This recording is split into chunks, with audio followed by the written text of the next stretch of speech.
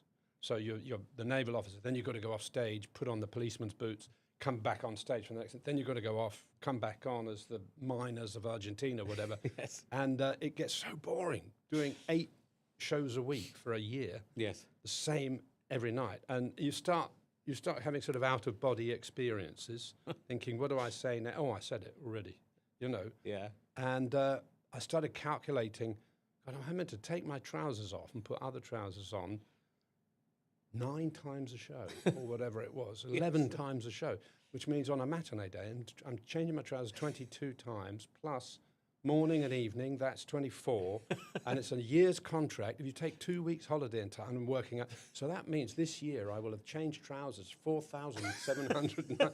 You get that? Yes. It goes that crazy. Yeah. I mean, there were some people stayed in that show for the whole run, like 8-9 years or something. So his trouser count must have been enormous.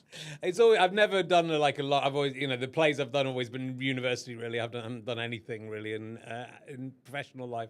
And you do 4 or 5 of them, and that was kind of, you think, well, that's enough. I've never done anything in professional life. I'm just quoting back. Never to done what you any just said. never done any stage acting. I don't think. I mean, I've done when you do like a comedy stand-up show or a double act show, is you can mess around with it and change it, so it doesn't feel like it's the same every night. But But yeah, in a musical, you can't do gotta that be because actually bang on. you do something different. You've got to stand on 6 on the Yes. stage, because if you stand on 6.5, a whole piece of scenery is going to land on you, or you'll have no light, or Yeah. the floor will go down because of all the kit that's on the stage. yeah.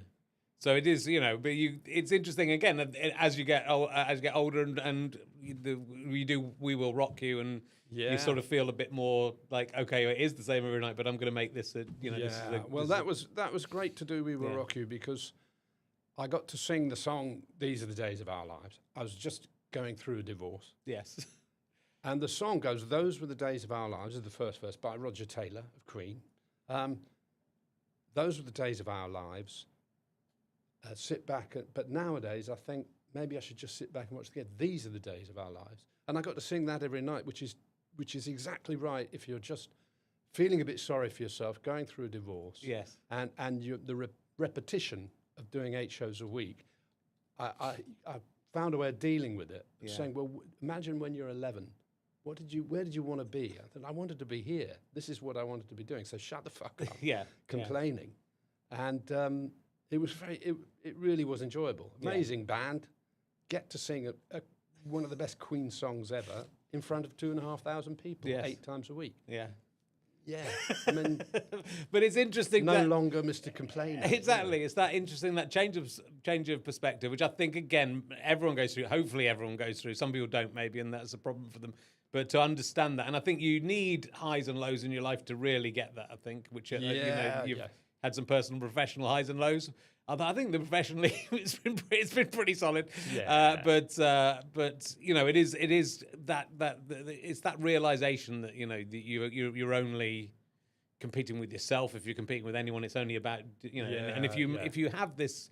You know, you've got this glorious career. You're still going. You're still writing plays. You're still writing books. This, you know, it's such a wonderful blessing, I think, to have a career like you have, and also to sort out your personal life in the way it seems like you have. As well. Yeah, thank you. Yeah.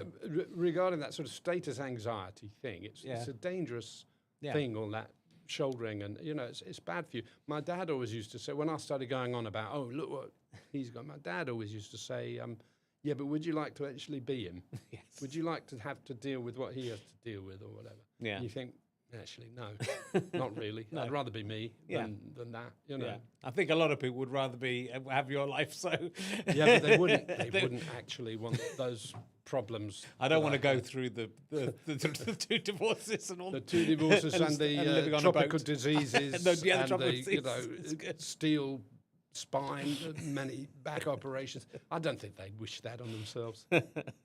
But I do. You know, I love getting all the detail of your childhood. It's sort of it's. I think for you and Aid, it's interesting. You're both at public schools, and you're at Westminster School, which is like probably the poshest, one of the poshest schools outside One of of the Eton. poshest. It's not like Eton. It's a bit different because it's like the alternative Yeah. posh school. And there's been The a lot London of one, There's you been a know. lot of cool people. I mean, Adam and Joe both went there, and Louis Theroux, but also as you Yeah. say, Shane McGowan, and Yeah. there's been a lot of cool people who've gone I there. So know, it seems a bit more progressive Yeah. and artsy. Thank you for pointing that out. It's not quite Eton. It's It not the isn't. same thing. It's not It isn't, but and you know, I went and did an event there, and it's such an amazing. You know, you're as you say. I think you say you were having your school assemblies in Westminster Abbey. School assembly, Westminster Abbey. Have a quick sort of sneaky fag outside a window designed by Christopher Wren.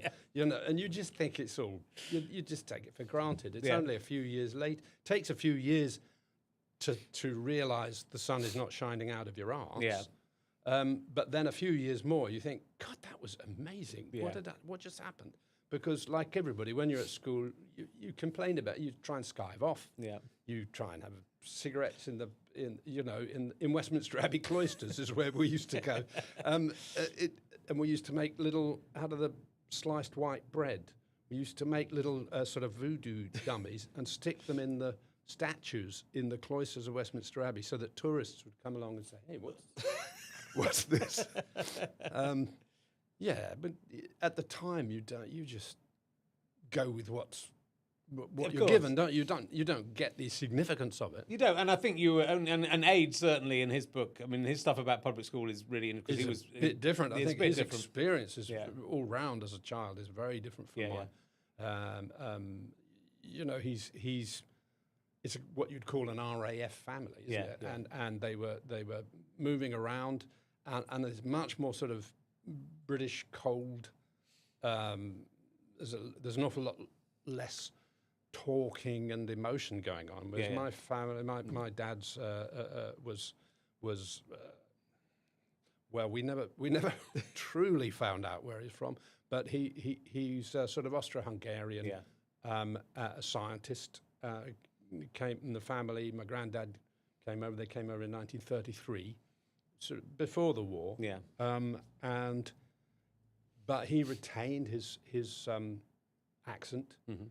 and his whole culture, the whole culture at home, music, food, and everything, was European. Despite my mum being completely English, and my grandparents, but they were quite an eccentric, adventurous Yes. family. My Yeah. mum's side, and so you know, my background couldn't have been more different from Adrian's, really, because his was more trad, what you'd expect, I think, and mine I still can't really define what we were, because I've not found anybody similar. Yes. I love your I mean, again, the relationships with you talk very openly about your family and everyone you work with. I love the relationship with your dad particularly, and I love the story about your dad Oh. when he finds out you're taking drugs, saying, "Give Yeah, us a go." well, he was a scientist. Yeah, Yeah. yeah. He was a very logical man, and he said, "How can I disapprove this cannabis thing that's come in? How can I disapprove of it when I don't know what it is?" Yes. So I've heard he didn't smoke. You see. So he said, "I can't inhale it. but I've heard you can put it in tea. And, you know, if you've got any, why don't you make us some tea? And as it happens, I did have some. Yes. And so I made him some tea, and he drank it, and he said, well, an hour later, I can't feel anything. So he came back and said, well, and he drank the grounds, and he had another, he did the whole lot. And an hour later, he still said, I can't feel anything. So we all went to bed. 4 a.m, my mum comes in to the bedroom while I'm asleep and says, what have you done to your dad? You know, and he evidently went into the bathroom, locked the door, and then when he came out an hour later, he said he'd found the secret to the universe. And it was that everything is much more simple, and it's all revolving towards us. And he could see the whole kaleidoscope of life, and it was and then he lay down on the bed, and then he realized it was all revolving towards him. Right. Unless he took anyway, it was more like he'd been on psychedelics or something. And I had to ring Release, the organisation for Release. Yes. And for drug accidents. Yes. They said, sit him up and give him loads of orange juice, which I did to no effect. And but eventually he went to sleep, and I got the biggest bollocking from my mum you can imagine. Yes. But then after that, it did change our relationship, because he thought, I don't know anything about Nigel. Who am I? He used to say, who am I to give you advice? I have no idea. Yeah. But I'm sure you know you're sorting your own life out, which was great. Yeah. It's great. And and especially at that time, it would be so unusual. It was just like, oh no, either you're in or you're out, basically, with drugs. When you to have that open mind to go, well, let's see what's going on and see what you're doing. It's sort of the opposite of what most parents like. You're smoking, you're going to smoke the whole packet. This was, you're taking drugs. I'm going to take the whole packet to see what happens. Yeah, see what happens. But it was. I mean, at the time, I do in the book. I do go into that a lot because attitudes to drugs have changed. Mine has seriously changed. Yes. I'm pretty anti-drugs, Right. I have to add, because I've seen the harm that almost all drugs, including weed, can do, with mental health and agreed. just general.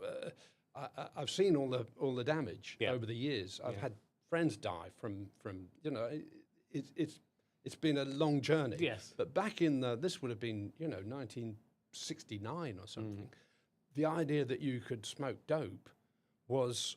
Well, it would have been called, what would have been called at the time? Hash. Yeah. The idea that you could smoke hash was like saying, I'm new age, I don't believe in the whole politics and establishment. It was a big political gesture. Yeah. We were going to change the world with peace and love, and drugs were associated with that.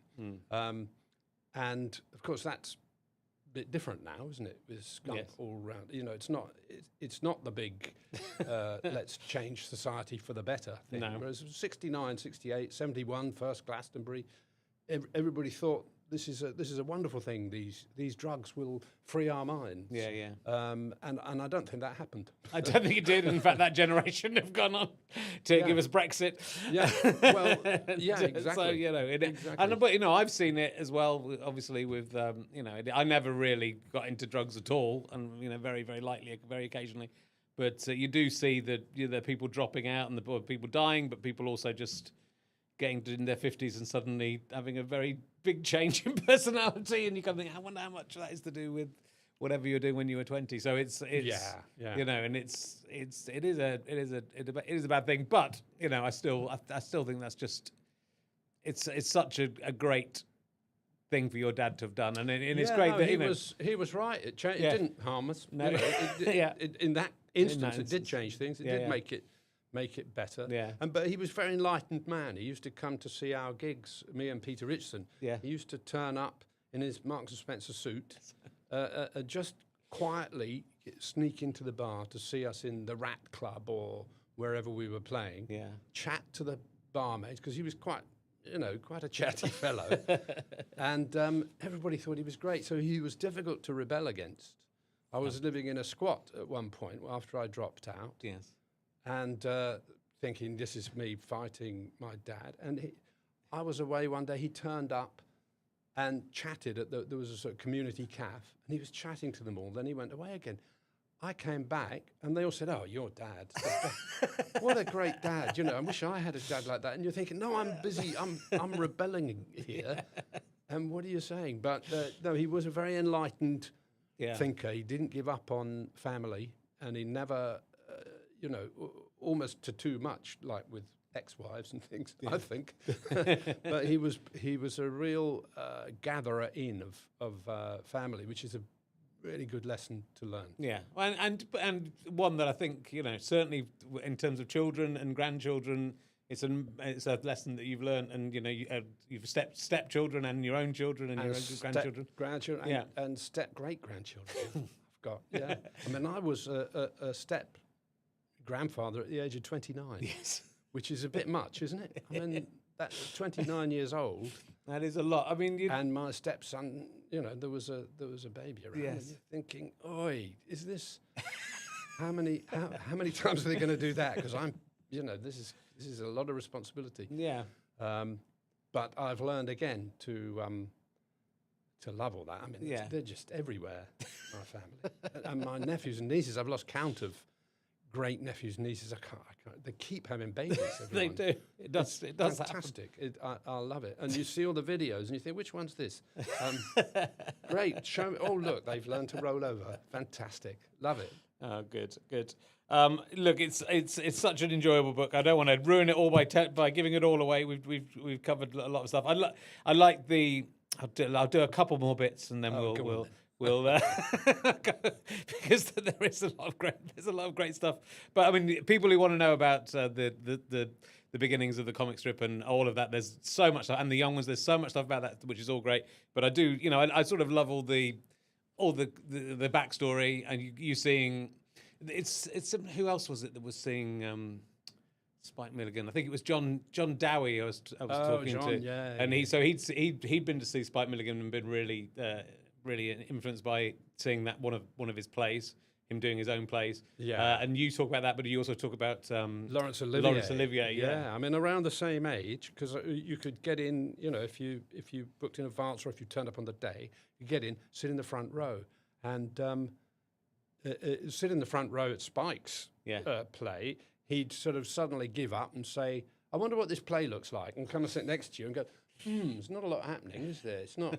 It's because you're not in it. You get back on stage, kind of thing. Yeah. But I went to see a production of Dance of Death, Laurence Olivier, because I was a real theatre fan, serious theatre fan. And the curtain hadn't come quite down. I'm in the front row, and I can just see, and before the show starts, and I just see this pair of leather boots walk in, sit down, and then he gets up, and then you see practicing a dance. Going boom, boom, boom, boom, boom, boom. Sits back down again. Then he gets up again and does it again. And that's Olivier practicing the dance of the Dance of Death. Yeah. And I thought, he's Sir Laurence Olivier. You couldn't beat, he's the best actor in the universe at the moment. And he's having to go through that 3 times, 4 times before the show. Yeah. Because he wants it to be perfect. And that kind of rode me in. And Milligan rode me in, but the big dilemma is which way to go. Which way do I go? Do I go? Am I dedicated to just making people laugh, or do I want to do this drama? And in the end, it's not your decision. No, you just people laugh even when I'm trying to do drama. so I'm fucked. Well, you're more than capable of both, but I'm glad. I think I'm glad you went down the comedy route more so, because I think it is. It's that. Well, that is such a great story. That kind of accidental letting you glimpse beneath the curtain, literally beneath the curtain, and see what's going on. And so, for that to mean as much, probably mean more, in fact, than watching the play, because you've seen a little secret that's drawn you into that world. I mean, it's again, it feels like something that would happen in a film that you wouldn't quite believe it happened, because it's right. Well, it's sort of so symbolic. Sort of looking back at the book, I sort of felt. Most of my life feels like something that if you put it in as a sitcom or a film or whatever, you wouldn't believe it. You'd say, "Oh, that's too much coincidence." That's too much. Yeah, but I think you've got that by having the comedy. I think if you'd gone totally serious, you would have been bored. You'd have been bored, and you might the Nicolas Craig stuff would have come out too much. You'd have been, I absolutely know the exact, the university there were those sort of pretentious actors that you would call, that you always would almost laugh to their face about their pretentiousness. and you absolutely, you do absolutely see that Nicolas Craig character, but to get that properly, you have to be able to step back and see the comedy of it. If you turned into Nicolas Craig, which you might have done if you'd got to be Yeah. Laurence Olivier, I don't think you've been able to step back and see how ridiculous that aspect of you Yeah. that was inside you Well, was. Christopher Douglas, who wrote Nicolas Yeah. Craig with me, he helped with that because when we were doing it, I always had usually had some kind of acting job, Yes. and I'd come in, say we were in the canteen at the BBC, and say, "Oh, you know what? You never guess what the director just asked us to do. He's done this and he's done that." And Chris would be giggling away, but under the table, he'd be just taking notes on me. So Yeah. a lot of Nicolas Craig is me. And it 'Cause is he'd just write down what I said. It is, but And you could then- be a holy Nicolas Craig, and I think I think you've got to be a little bit Nicolas Craig. You've got to be a little bit Neil in there. Yeah. And so, and I love the fact that Neil's this big star in Portugal. Is it? In Barcelona. Barcelona, yes. Yeah. Poor old Norman Wisdom had Albania. Yeah. I've got Barcelona. He's huge there because the Catalan language was banned until Franco, and then the first thing they got in Catalan on their Catalan language TV was Els Joves, the young ones, and it's huge. Yeah. And people coming up to me in the street when I went there, going, "Hey, Tius, Melkarma," in the voice of the guy who dubbed me. Yes. And I learned a few. My favourite was Potserus Molaria Meskem Moris, which means, "I bet you'd all be really happy if I died." But it's really good there. I was doing a travel thing, and the guy, it's so popular. The guy introduced me on stage that we were doing a press thing for Els Joves. Yes. And he said, "Here's Nigel." Now Neil who plays Neil, which is not a very Catalan name. Hands up in the audience, how many people are called Neil because of the young ones? And about 20 people's hands went up, and somebody held up a baby. So, like, Neil is huge in Barcelona. It's bizarre. It's but look, isn't that just terrific? It's I think it is. I'm really glad that you've. I mean, it's a bit like Leonard Nimoy when he wrote "I'm not Spock" and then he wrote "I am Spock."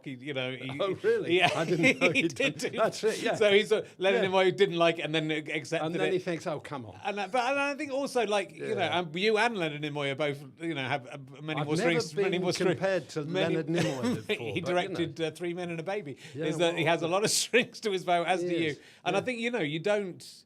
I think also, like as a comedian or an actor, you kind of think, God, if most actors would think, God, if I had a role that I did for 14 weeks that people still remembered 40 years later and loved it, you would go, that's what most people would want. That's what Yeah. what I always when people ask when I'm doing that tour with Henry. Yeah. People say, "Oh, how does it feel? Are you happy about that? that it was this short period of work, but we're still remembering it now?" And I just say, "Well, Dad's Army that's like my favourite show of all time, really." And you just think of every single one of those characters, and there's so much love.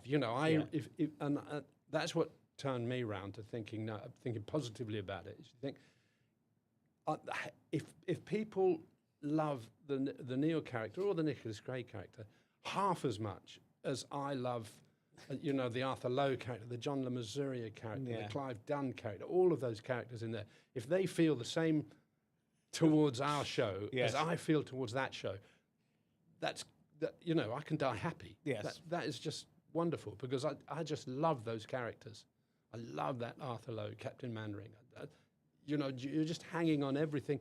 It's when you don't need necessarily jokes as a scriptwriter. You don't need jokes. You just need a look from a character to know, and you're laughing because it's the character, and you just know what they're thinking. And that, to me, there's nothing better than that. No, it's good. I'm glad that you have that attitude to it now, as well as I appreciate. I mean, you sort of think if you gone to Arthur Lowe, can you say a stupid point to Yeah, me? I don't think you you'd have would. got it out of Arthur Lowe, I no. don't think you would have. But And he you probably might have got it accidentally out of John Le Mesurier, going, "Oh, I'm not sure if I really." Do you know? You would have had it anyway, wouldn't you? Yeah, I think you're right. But you know, yeah, each to their own, and that's all fine. Either one is fine, I have to say. But it is. I think as a fan, if you're a fan of the young ones and a fan of all of your work, this is a really great look into your work. But also, I think the personal life stuff is so interesting and so open and so honest. And I think, you know, again, just your own, because it's not really written in chronological order either. This book, which I like, it sort Well, of dips in and out and back and forth a little Slightly. bit. There's a slight skeleton Yeah, yeah. underneath it for sort of redemption at the end Yeah, yeah. and But set up at the there's beginning. definitely an yeah. arc, but it's nice that An arc, that's the there's an word, yeah. arc, but within that you go backwards and forwards, and it's Yeah. you know it's almost like just having a chat with you and going, oh, do you remember? And then you know Yeah, a little yeah. bit, and Yeah, so yeah. it has that feeling. And of course, it's beautifully written because you're a fantastic writer. But yes, good. I ask everyone. I probably asked you this last time you were on. Are you reading anything at the moment that you would like to recommend by someone else? I am indeed. What are you reading? Well, there's always that thing about fiction, non-fiction. Yes. My wife reads a lot more fiction. I read a lot more non-fiction. But the things I most like are when you've got a non-fiction historical subject, but there's a fictional element, there's a fictional character. Yeah. And my favourite two authors that I'm reading at the moment is J.G. Farrell, who The Siege of Krishnapur is what I'm reading at the moment, and he wrote The Singapore Grip. Okay. And those are so historically accurate. So it's like you're learning, but the characters are all in there and funny characters. Yes. And the other one is Mario Vargas Llosa, Okay. who writes about Guatemala. He's a Peruvian writer. Guatemala. He writes about the assassination of Trujillo, Okay. the dictator of Dominican Republic. Okay.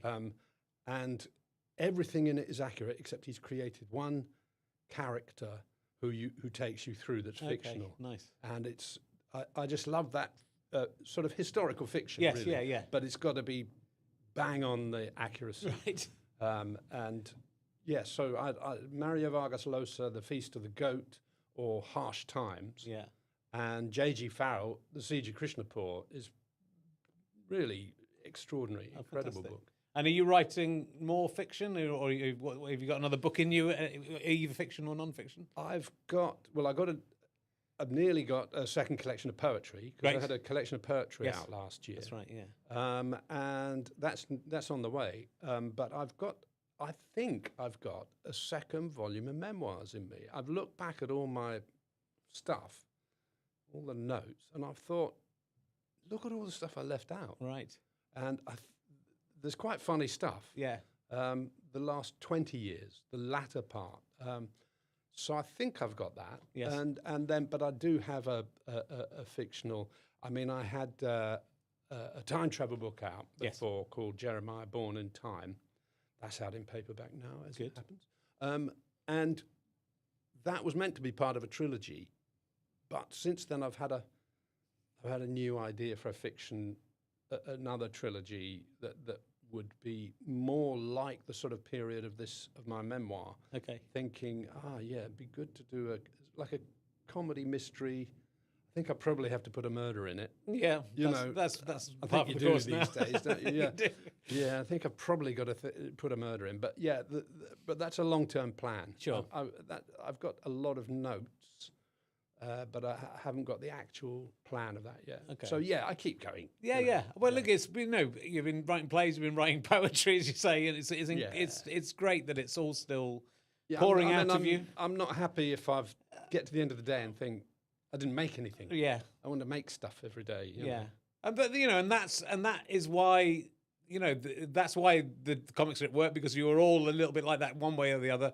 But Obsessive, you mean, your and- part, yeah. But your part within that was that this perfectionist coming up with lots of ideas, thinking things have got to be exactly right in this Yeah, way, and yeah. you know, and arguing the toss over something that other people might want to get on with. But you sort of, you really need that person in the room, I and suppose so, you know, yeah, and well, you need to care about. I You know, never you've got to thought take of it like that. You've but got to you're take right, it seriously as well. You know, it's comedy, but you've got to have someone taking it deadly seriously. Yeah. And it's got to be, Yeah. even if it's the young ones, even if it's talking sandwiches or whatever it is, there's got to be someone going, well, Yeah. would that happen? So yeah, it's no, it's. I hope people will buy the book. I'm going to buy one because I've only got a Word document of it at the moment. So Ah, I'm like, right. Yes, dude. There's great photos in it. is there? We just Yeah. got them this week. Oh, good. The photos are really funny too. Cool. And you're Yeah. doing an audiobook, so I don't. Doing an audiobook So shortly. I listened to a lady, a pretend AI lady, reading it out to me. I did it on the Word document. You can get Word just to read it out to begin with, but it's a very robotic voice.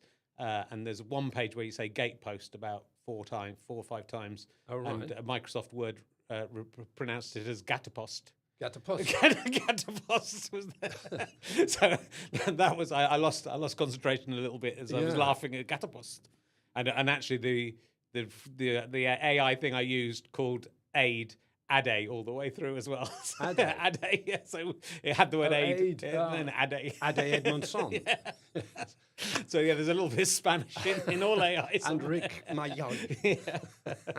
Anyway, go and buy Young Wants, A Life Less Heavy. It'll have everything you want from a book by Nigel Planer, plus a lot more. And thank you to Chris Evans, not that one, and Ben Evans, not that one, for all the hard work they're doing behind the scenes to get this out. And we'll see you again soon. Thank you. Thank you. Thank you Thanks very for having much. me. That was Brilliant. awesome, man. That was really good. Really good. Great. And how long have we? Yeah, we did an hour. How many did you do in a day? Well, when I've been coming here, which I've only been doing for a couple of months, every other week maybe.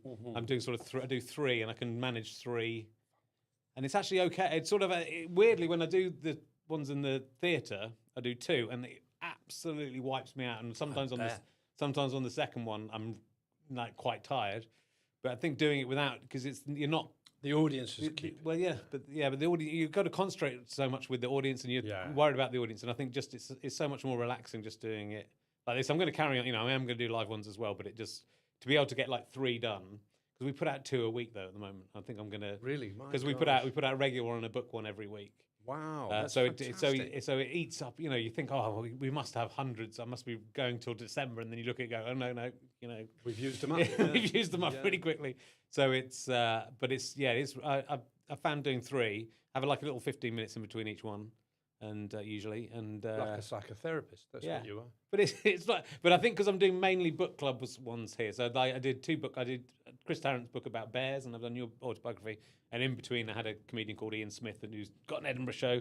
So we were sort of larking around a bit more, being a bit more stupid. But I think it does suit the book club a lot more to just be, because it doesn't have to be quite, you know, with the book club, it doesn't have to be quite like we're making jokes all the time, but we can have, you can chuck in some jokes and have some funny stories.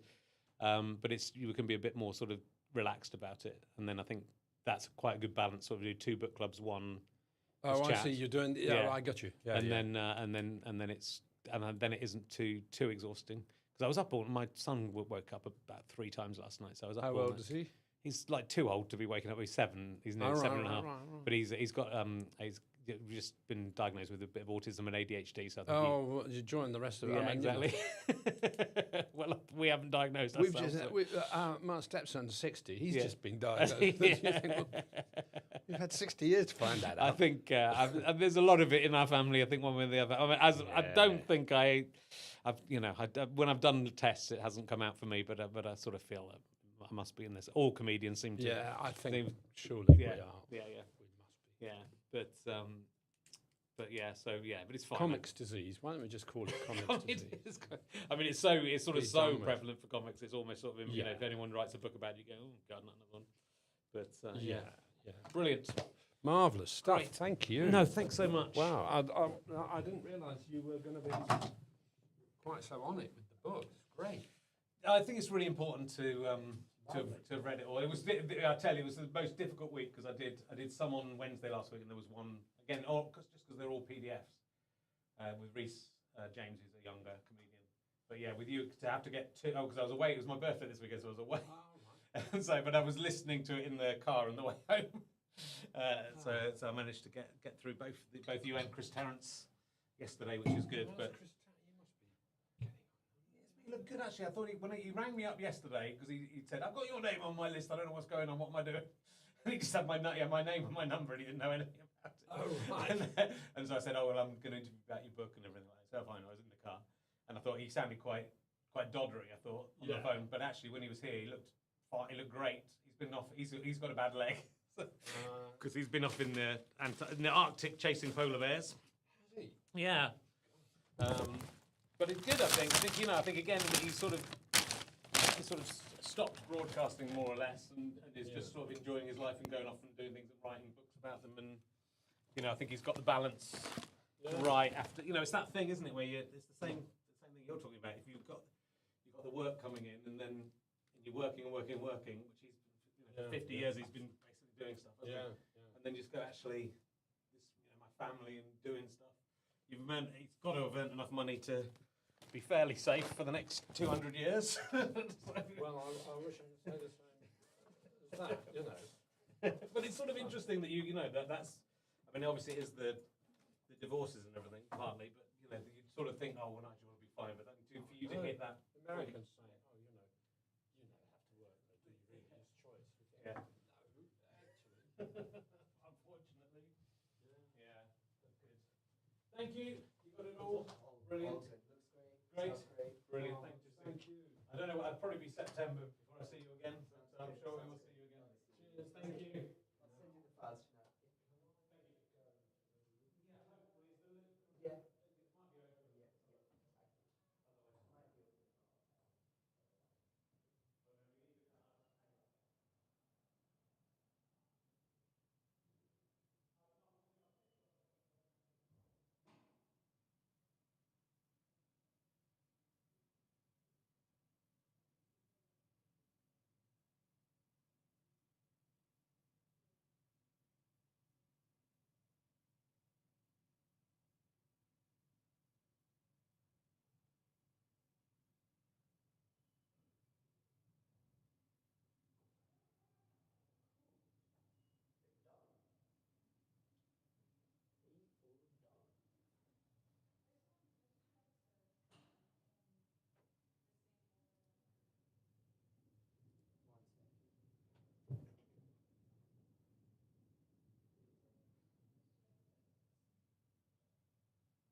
It's just loading for so long.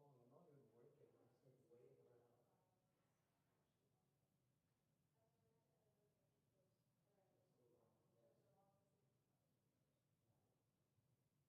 ever broken your toe? Broken your toe? Yeah. Do you know? Do you like notice that you've broken your toe? Yeah.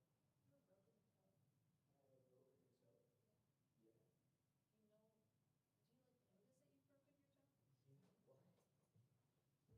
Did you break one? My toe hurts and I can't tell if I've broken it or No, not. no. I feel like I would know, right? Yeah, you can't. Like it would. But like, It would send shivers okay. because like your toes have all the nerve connections. Mm-hmm. So like when you push, so you just feel like a shock. You know, you feel like Okay. yeah. Do you Right. feel Like a a shock? wimpy. You don't feel. It You doesn't feel feel pain. bad. Yeah. Or it doesn't feel good. I mean. Yeah. Yeah. It could be a sprain. Okay. It's probably like a. I just What happened? probably stepped weird and I don't like nothing. Oh, It's okay. been nice. no. It's Somebody just broke. been weird for like a couple days. So if you see me limping, that's why. I'm being dramatic. Yeah. Probably. I'm like. Cool. Cool. When am I expecting? Oh, I'm expecting this in I think I made up a story where someone told me they broke their toe and it didn't hurt that bad, or like they didn't tell until later, and so That's people just can't really. That's just people acting cool, you know. Yeah.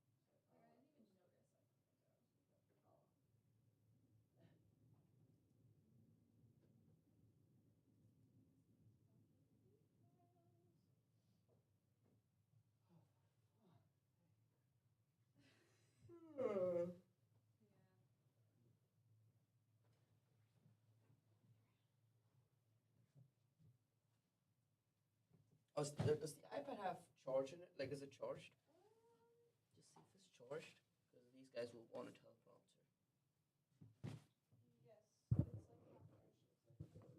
That should be okay.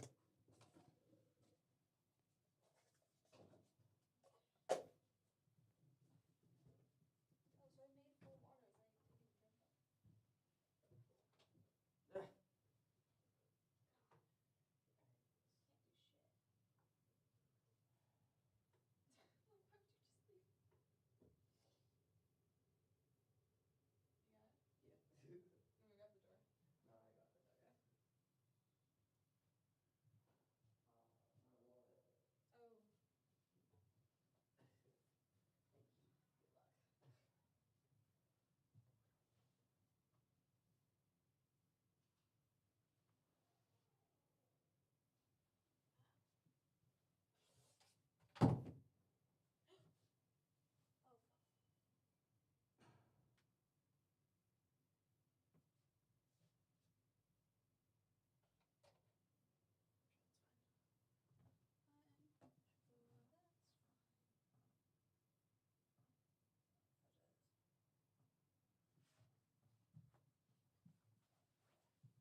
I wouldn't wish this on anyone, honestly. My God, bucket list.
Oh, wow. Yeah. Okay. But like most of them, you know, most of them are even like supportive, but it's like, oh, if you're a white person, he would never say that. That's Oh, just yeah. racism. But I hate that shit. I'm like, It's because like you don't literally wanna the bring next that. video is that. Like, Right. what do you mean? Yeah, like, what it's are we- not. I don't really. Yeah. I don't really think racism exists. Like even if it does, to be honest, I know it exists. Like I don't think it exists. Like even if he did that because he's racist, I just think it's because he's a bad person. Like I'm gonna be like, oh shit, he's racist. Like what can I do about it? Like I can't go scrub my face with a loofah. You know what I'm saying? Like you know, that's what I'm saying. I genuinely don't think racism exists, even if it does. It's just him making a bad You don't think choice. racism exists? No, because like I showed you, like that's what I mean. Okay, let's say this guy says it because I'm brown. Okay, Right. I still don't think that's racism. I think that's just him. That's just him. That's you just know, him. like I can't be like, oh, it's Being because I'm racist. brown or it's because he's white. That's just reverse racism. You know what I'm saying? Like everyone's saying that's I get just your white point, trash. but the way you're explaining it I is know. so fascinating. Exactly. I'm like, I like I going- keep thinking I I like know what going you're the other talking about, extreme and to then you balance it out. immediately, yeah, You and know I'm what like, I mean? oh, Like, right. what the fuck is that? He's a white trash. Now that's racist too. You know what I'm saying? I Anyways, met some white trash. I put up, guys. It's different not. types. It's never about the race. I've met the most loveliest people doing the same thing in the same city, the same street. I see this video with the negative altercation having, unfortunately, reached more people than the positive ones. But it's all love. And someone replied, "Oh, you white." Oh no. Oh, you sweet summer child. That's crazy. But like, that's the truth. Like, what are you gonna do? Like, call him white trash? Like, you're doing the same thing. Yeah. I understand Fucking your retard. approach to it. I think. You know, like I can't. Like I don't know. If I call him like, oh, that's racist. I don't know. How does that change the situation in any way? Whereas if I say that's just a bad quality, race just gets out of the picture, and then now I counter his argument by being a better human.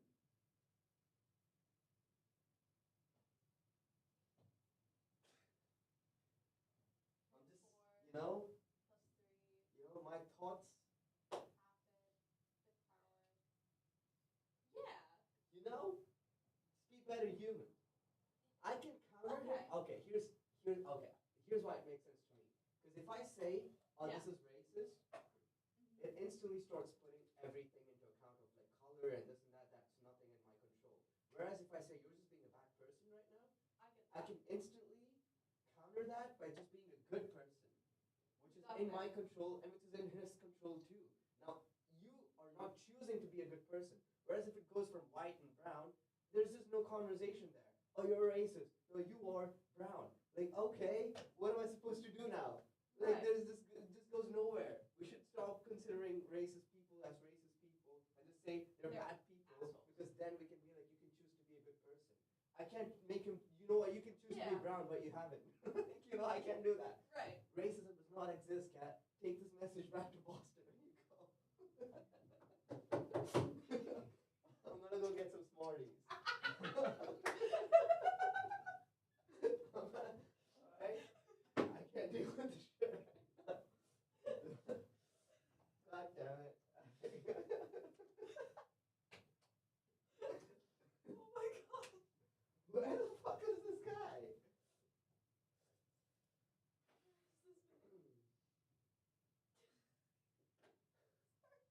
Enjoy your Smarties, man.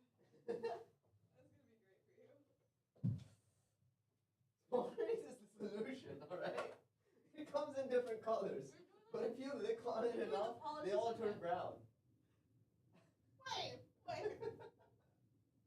Think about that for a No, I second. don't want to. Think about it for a second, Kat. I think I won't do that at all. Actually. Oh my god. Oh my Oh, god. that's beautiful. Well, you know, we all have ways of processing and understanding the world around us. You know.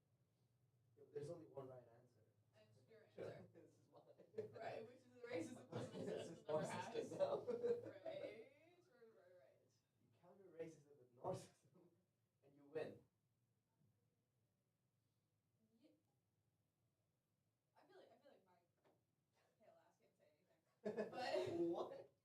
I don't know if I can really. Oh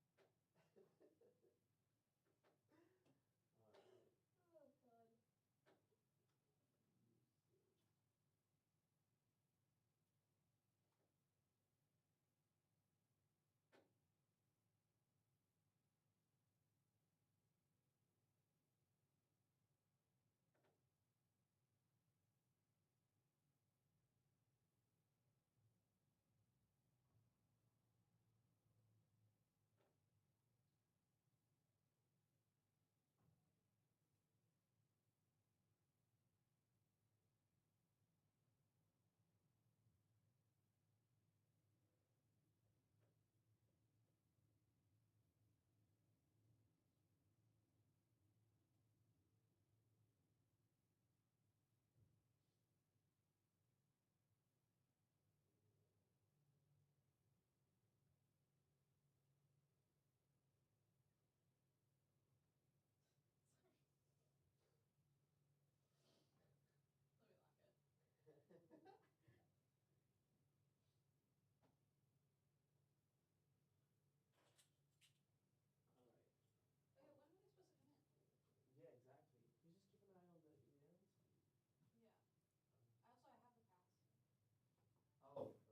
Yes, yeah.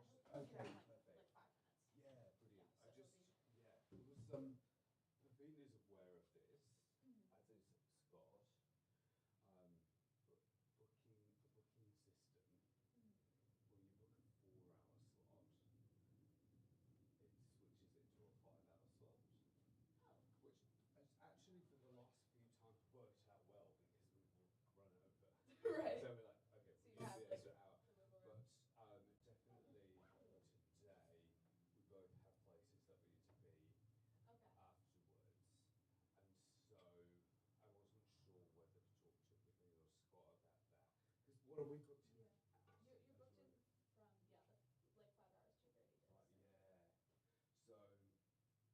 So I don't know whether I think we could both do until 7, but then I don't because there is also the other matter of we sort of cancelled but postponed a session, Mm. and the credits were going to be put back onto our account, but Right.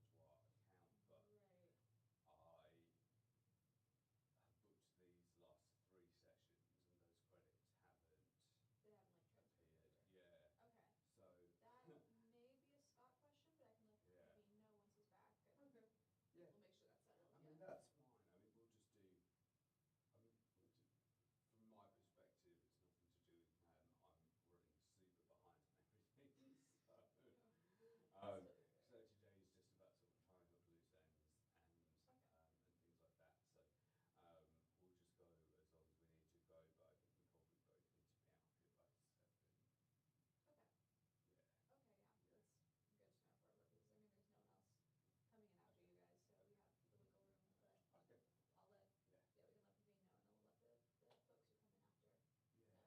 no one else coming in after you guys, so we have the wiggle room, but Okay. I'll let, Yeah. yeah, we can let Pavine know, and then we'll let the folks who come in after Yeah. know, so that they Yeah. just kind of know they have some extra Yeah. time, but Yeah. Yeah. Okay. Awesome. yeah. Okay, so it's not a big deal. I didn't. The sort of say cancellation, but The shuffling, postponement. maybe. Yeah, it came in quite late because I wasn't well, Mm. and it's.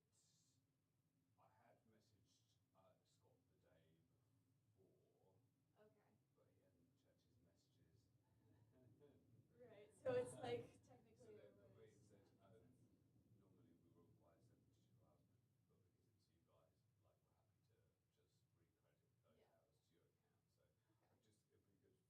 happy to just recredit those Yeah. hours to your account. So Okay. it'd be good for us all to be on the same page. Yeah, So, no, definitely, yeah. Pavine, he should be back in, like, Yeah. I think he's at Tesco or something, or Vet maybe, but Okay. he's like super close by, so he'll come Yeah, once he's no got his rush, lunch no and rush. Just fill him in. Yeah. yeah, it would just be good to get some of those questions. Yeah, no, definitely. Yeah. I am, I can show you everything that's on here, but I'm unfortunately not the person for answers, so, but I can, No, that's you know, let absolutely Pavine know. fine. So what do you want to start with? Alex Lincoln? Okay, do I need to change my shirt?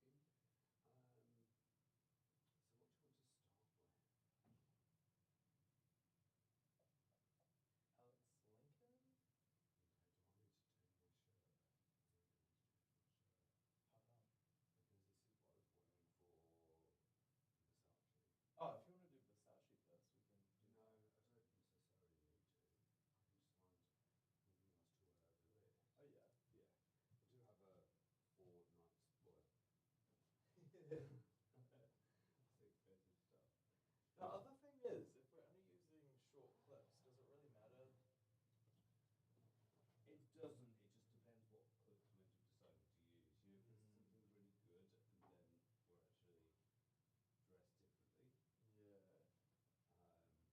But I don't think anyone will be paying attention. But my OCD. LCD, baby. Yeah. Okay. Do you guys want like, we have sparkling water and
Oh yeah, perfect.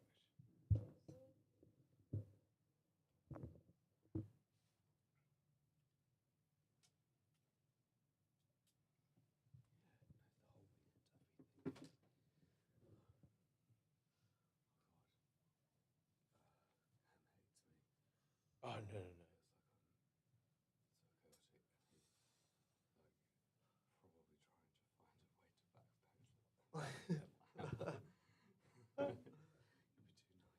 no. It's all good. Stress.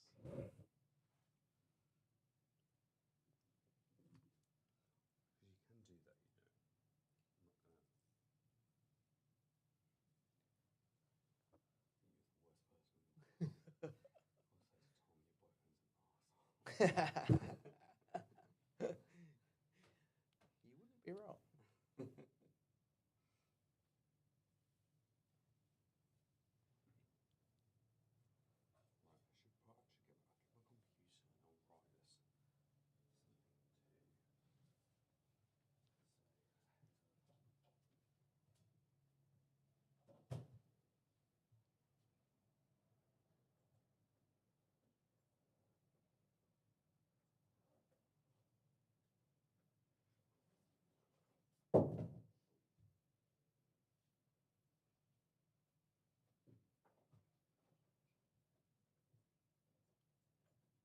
Actually did pop up like if I go into the details, it says that you booked for 4 hours, but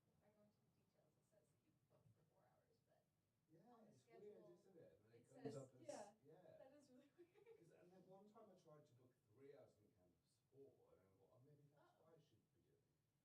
But then Right, like maybe it's I forgot. That's so weird.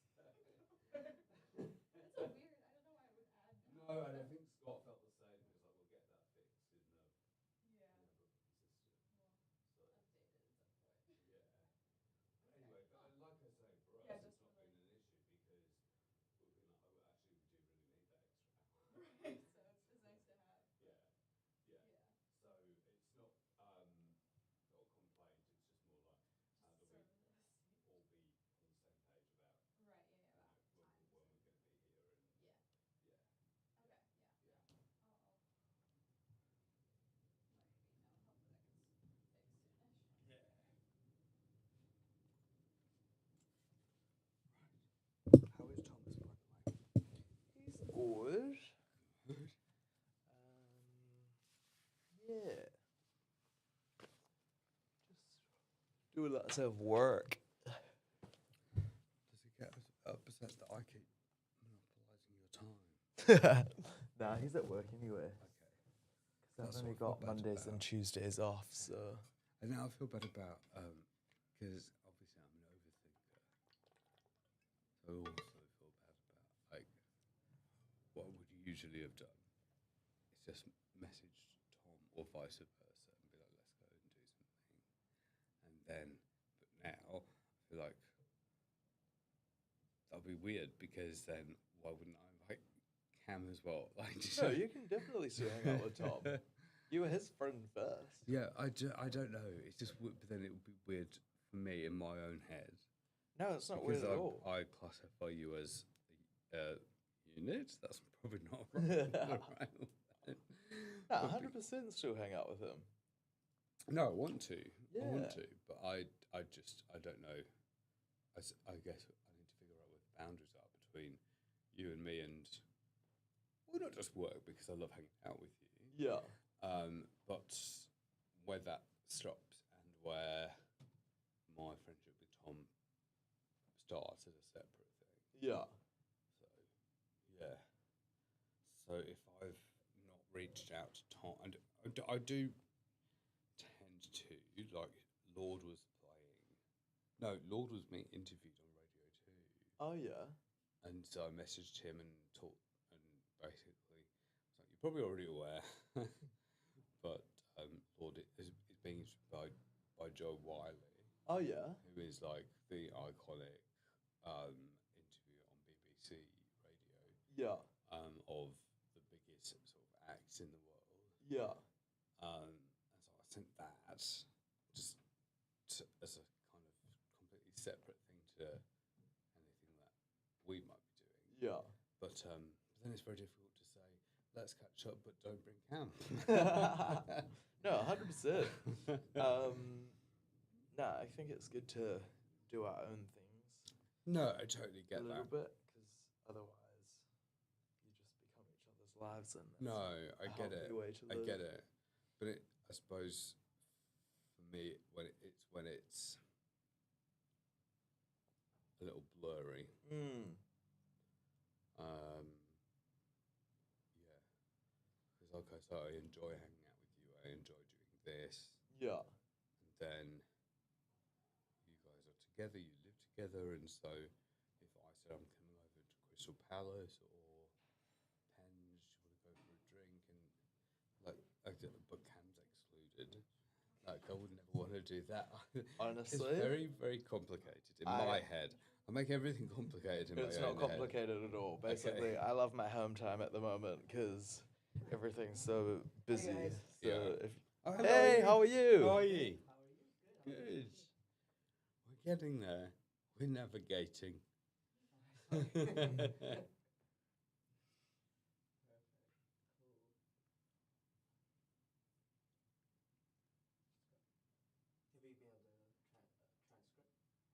Yes, not yet.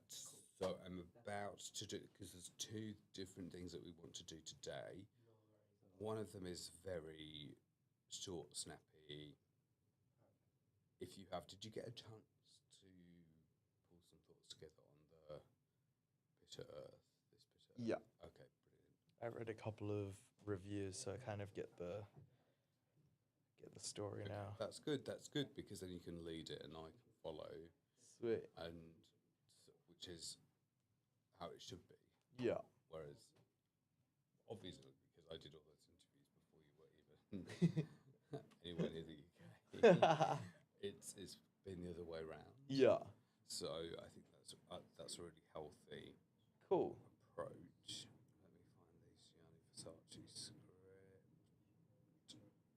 Where is it?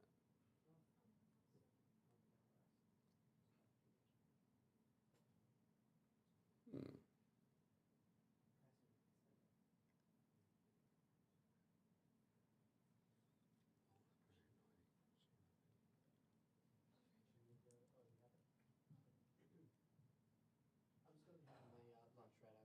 Sweet. No worries. I just wanted to ask a quick question. So the last few times I booked a 4-hour session, but it came through as a 5, and it actually worked out in our favour because we ended up needing the extra hour anyway. Today we've booked a 4, and we both have things that we need to do after this. But we could maybe do with an extra half hour. So I think at the moment we're booked up until 7:30, aren't we? Yeah. We'll see how it goes. Yeah. Don't need it. I'll talk to Scott and just Yeah. send it back to you. Yeah. Send it? Yeah. Because We'll leave it as it is for now. Yeah. In case you need it. yeah, and I was planning on having a conversation with Scott anyway, Okay. because I feel like those credits from that record that we were supposed to have, and then I wasn't well, and then we pushed it back. They didn't show up in my bookings, so it would be just nice to have just some clarification from Scott about where we're at, who owes who what, and that we're on the same page. Sounds good. So yeah, so today I guess we just go as do as much as we can within Yeah. the period before now when we leave, and then I can have a separate chat with As Scott. of now, you're booked till 7:30. Okay. But let's say you don't use it, you just talk at 6:30. Then we could I'll Okay. talk to Scott and Okay. get it back to your accounts. Yeah, perfect. Awesome. Perfect. Thank you. Thank Finish you. that when you're done. Yeah, I Just will. get right I'm out just there. going to put the notes together for the first thing that we're going to do. No worries. Yeah, I'll be right outside. It won't be long. So Thank you.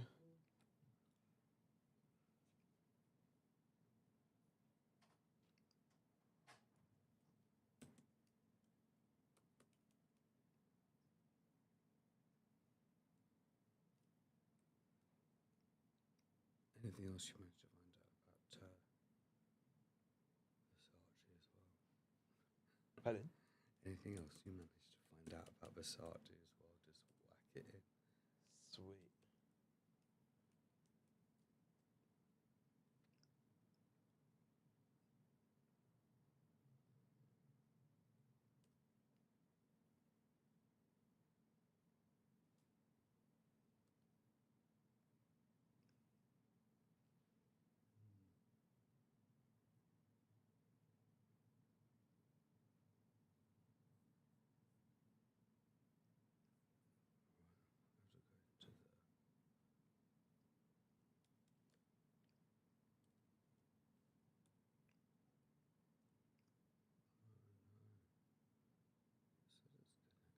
What's Regis? Is that connected?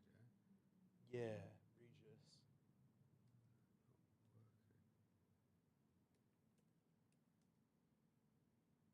Oh, hang on. So, Regis. Send a code or booking reference. How am I supposed to find that out without voice?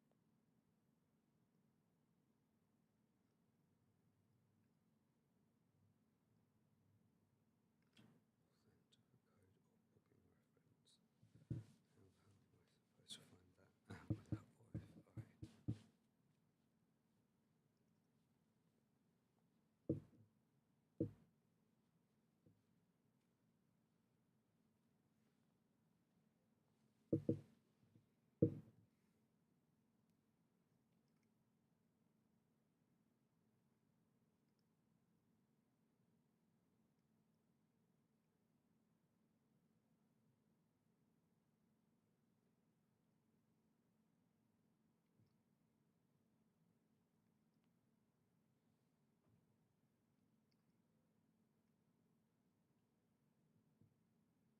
Oh, thank you. I just saw those invoices.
Oh yeah. with the ADHD, I tend to work very well under pressure. Yeah. Like, although, like, externally, it might seem like this guy's going to have a nervous breakdown. Yeah. I actually, the way that it was explained to me, there are so many different facets to it, but one of the ways that it was explained to me was it's very difficult. You perceive time in a different way. Yeah. So it's either now or it's not now. Yeah. So because of that, it's very difficult to worry about being late until you're already late. Yeah. And then you go into panic mode, Yeah. and then everything's on fire, and like The world is burning. yes. So yeah. So that's just another thing to be aware of about the nuances of working with a psychopath like me. But because of that, I do get what I need to get done. It might not be pleasant at my side, but I don't want you to worry unnecessarily that it won't get done. Like, it will get done. Yeah. It might just be like by the skin of my teeth last minute. Yeah. I know that's not ideal for somebody that you're working with. But so I don't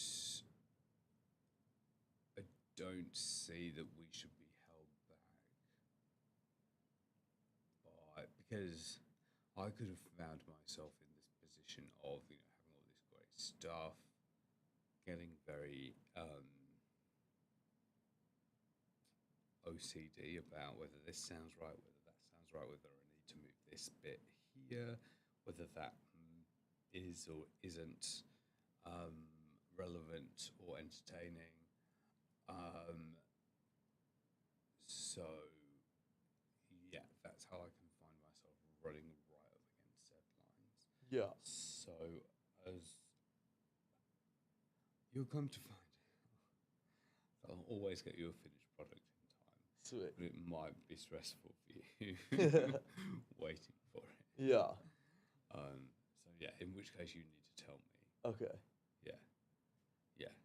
Sweet. Anyway, what was I doing? I was getting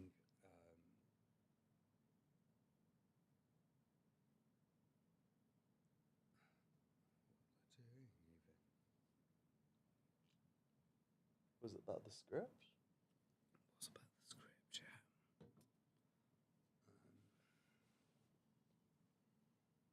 I haven't sent you a version of that.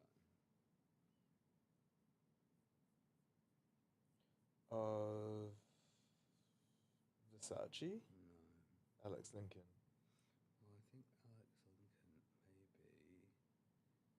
Okay, let's make up something for Alex Lincoln now, so that we know that's done and in the can. So, okay. But again, if I'd not got chatting to that girl on the train, I could have done this.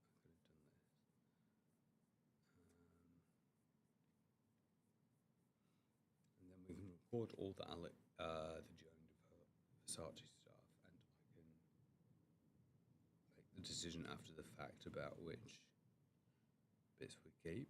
Yeah, cool. Okay. So, what if I do something like so?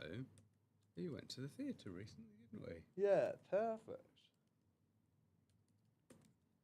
Maybe we need a synopsis.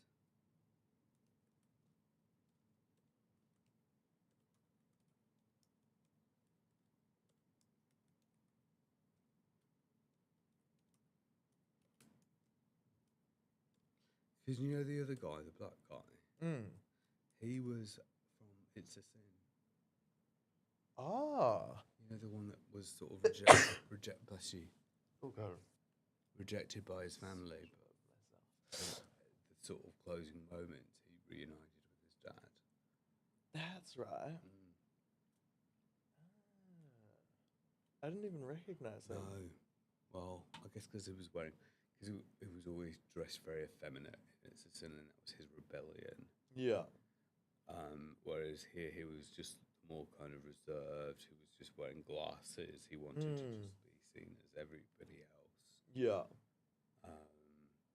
So yeah, so they're both like great actors, and the fact that Billy Porter is directing, I think it's too good an opportunity not to Yeah, include. 100%. in some way. Yeah. But it doesn't have to be huge. It can just be like, yeah, and this is what we thought. Yeah, cool. So we went to the theatre recently, and by pure coincidence, not true, pure coincidence, By pure coinkydink.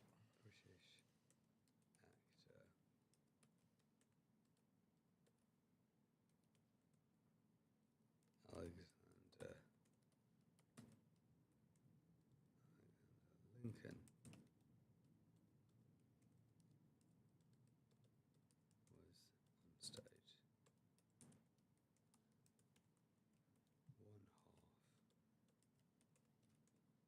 One half of a two-person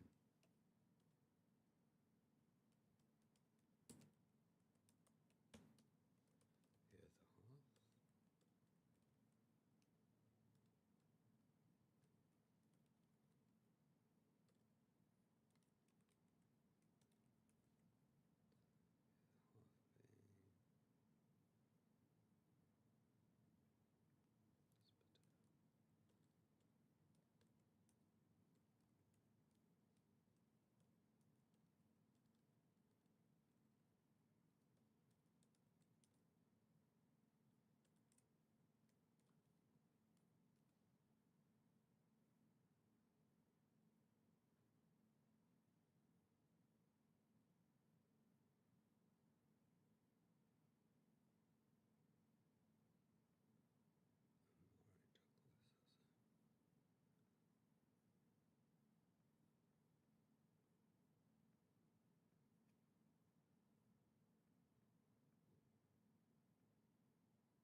Yeah,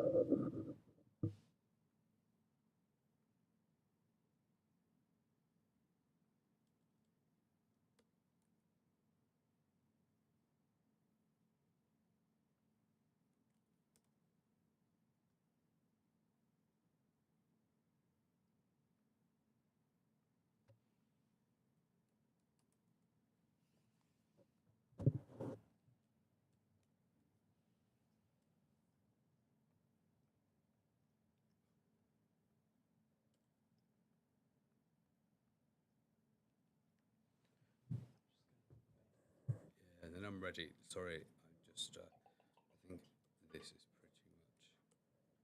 pretty much. So I'll send it to ask them to put it onto the. This is just the Alex Lincoln stuff.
If you give you a really monotonous job, Sure. um, so I'll email the Alex Lincoln stuff now. Oh, how nice! I've got from the train just message.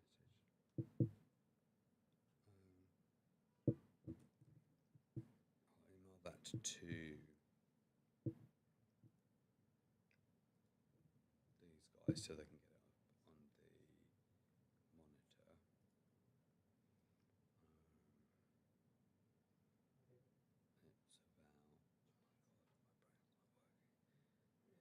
Literally just been writing about it. What was it about?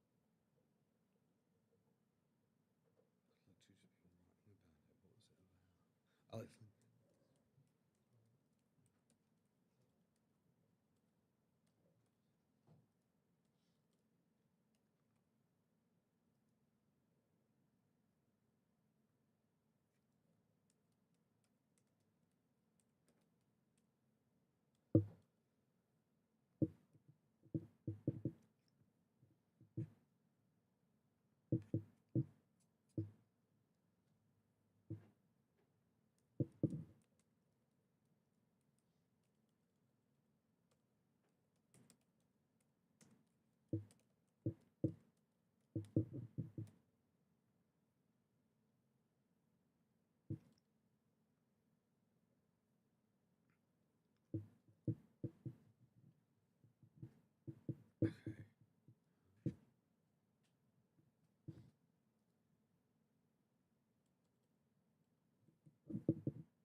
They're good. I've just emailed the sort of first, just kind of short intro. Yeah, and then I have another one that I'll email over after I get back from the bathroom, because I'm giving Cam the task of basically assigning each of the paragraphs or sentences to us. So basically, and we can go on the sort of hop with this. We don't. It doesn't have to. Just for the purposes of putting it into a methodical document that we can read and then discuss or try again, or all the information's there. Yeah. So it's just like Sam Cam, Sam Cam, Sam Cam. We might change our minds on that as we go through, but at least if we've got it there, the starting point, and in some ways, it might be a really good way to do it Yeah. because it would be more naturalistic, perhaps, than us just reading from a already kind of poured over script. Yeah. And we can always, and again, we don't really need to have to get it all done today. Sweet. So this is all the information. I've tried to finesse it as much as possible. You can feel free to say it in any way that you want, just as long as the information remains the same. Yeah. Yeah, if we could get that, and I'll just run to the toilet as well, so that I don't end up holding us up any longer. All good. Hopefully, yeah, we can do Alex Lincoln, and then I need to change my shirt, and as much as we can of Versace. Cool. Because yeah, I think if Ellen one's not going to be that long, so whatever's remaining of Versace, and then Ellen, we can do in one day. Next Sweet. Tuesday.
It's a bit quiet. I'm feeling quite good about it. That's good. Are you? Yeah. I know it's difficult for you to comment because you've not heard the edits, but for me, because also I'm a bit of an OCD perfectionist, every single time I listen back, I find something that I want to change. Yeah. But I've never once listened to it back and thought, oh yeah, this is bad, or this is a disaster, or there are not people that would find this interesting. That's good. So, yeah. So, no, I think I've overcome that wobble that I had. Yeah. I've started to get a bit more excited. That's good.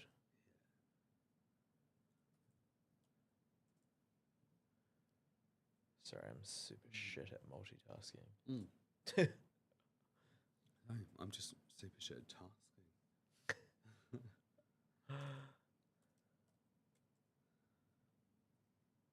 Wait, did we say we were going to do this the other way round? And then reconvene for the rest of Versace? I can't remember. This was an issue. Which way would you prefer to do it? I'm happy to mix it up. I'm happy to stay where we are. I'm happy to do whatever, really. And I just can't remember the reason now that it came up.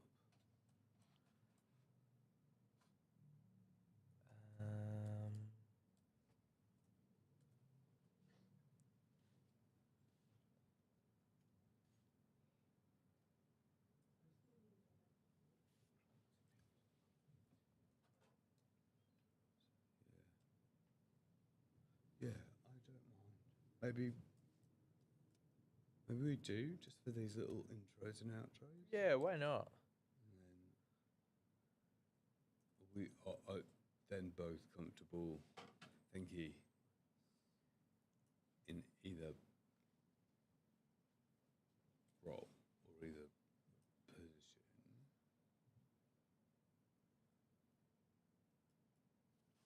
I suppose it depends whether you mind.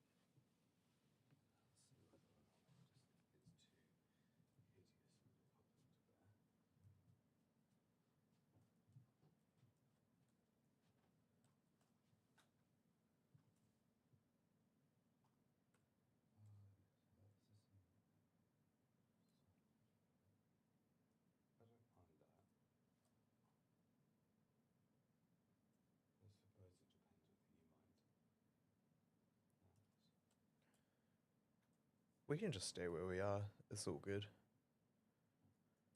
you think it'd be not good to mix it up a bit? Oh, do you want to mix it up? Maybe. Yeah, sweet. Let's do it. Sorry, do you want to check whether you're happy with how you look there, and I'll continue to.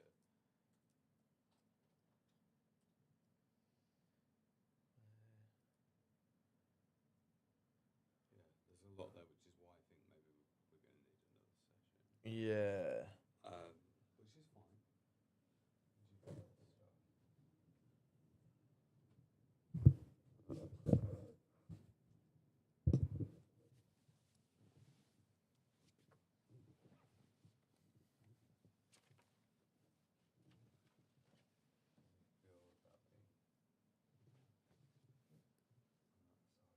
Yeah, that's all good. And then we switch again, obviously, because We started it the other way.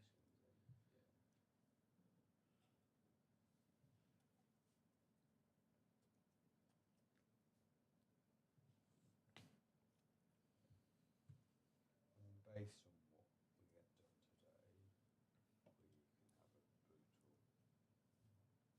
what we think we can do.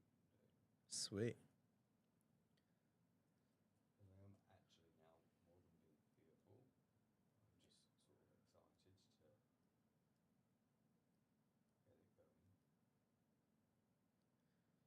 it going. Yeah.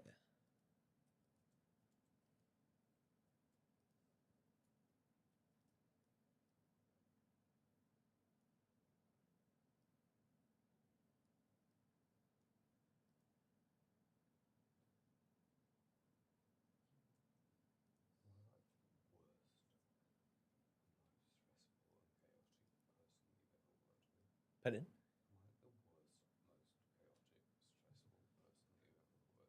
No. I don't really get stressed unless it's like, what would stress me out? I don't even know.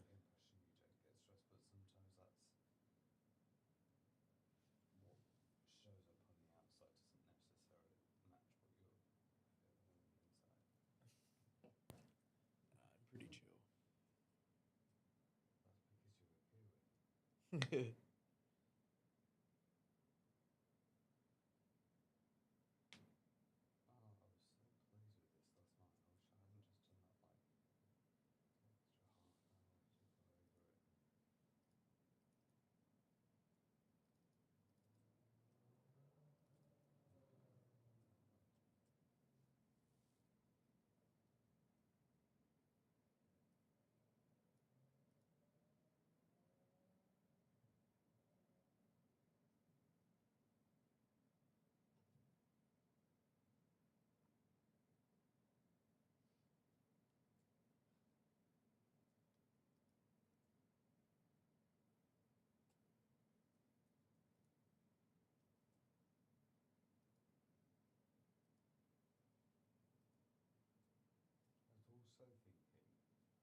Samarin? So it could be Camson or Samarin, yeah. Samarin. Camson or Samarin. Anyway, I didn't know that maybe down the line that's something that we could explore for funsies. Yeah. And then we can put it as a hashtag.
Yeah. which really fucked him up. And he's just released his book. It was supposed to be called Smashed Hits, but he's changed it now to Pop Scars. So, and he said to me, once my book's released, then you guys can be the first to interview. Because I already do have pretty much everything that he would say on the podcast, but to make it more, we could get him in here maybe. Yeah. And again,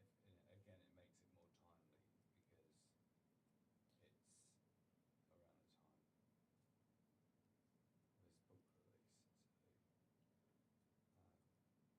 So yeah, there's a few sort of irons in the fire that are coming to fruition. Cool. And then hopefully we get LV.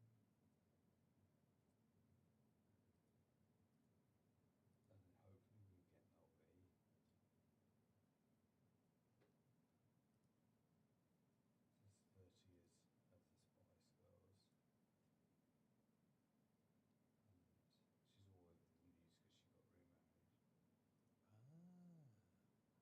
Spice Girls. And she's all over the news because she got remarried. But like her manager, who's lovely, said, I need to actually get this past the Spice Girls manager in general, Yeah. rather than just Mel's manager, because Mel just be like, oh, okay, yeah, let's do it. Yeah. But because she's bi as well, she's from the same hometown as me, has been. Right, yeah, let's not do an outro to this.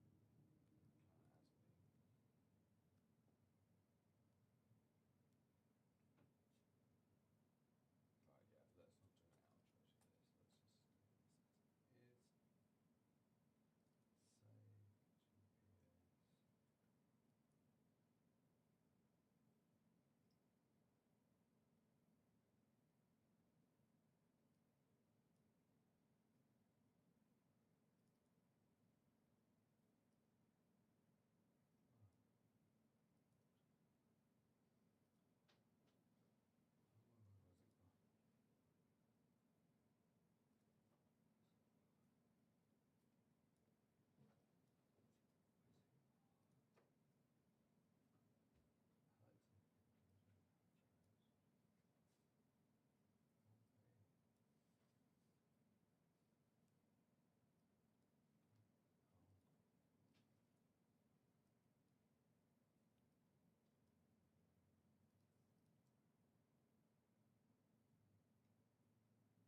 But I just think you, at least so that we could make a start on it. And the second one, so yeah. Yeah, I can.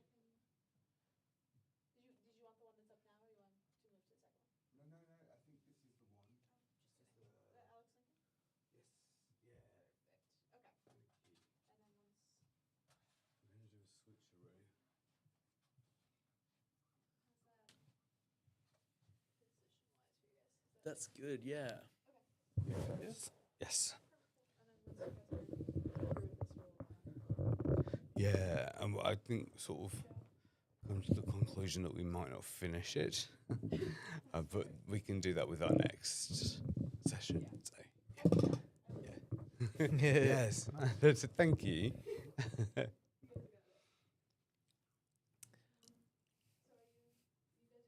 Yeah. Yeah. Yeah. Perfect.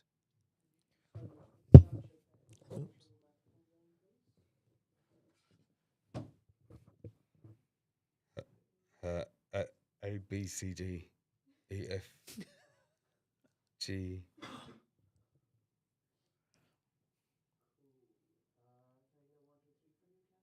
1, 2, 3. Yeah, let's Yes. do it. Perfect.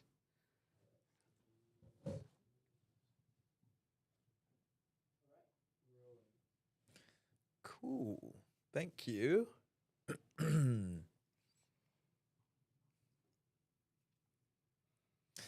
Sweet. Good. I think so. Gooder than I. Yeah. Gooder than I'll ever be. Yeah. All right, let's do it. So we went to the The theatre. this remote is not on.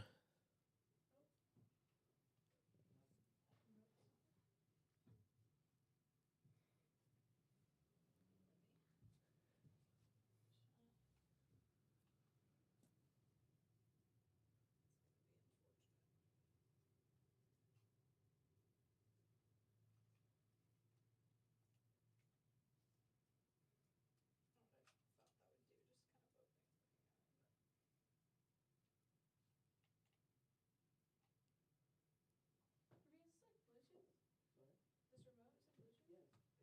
Is it on?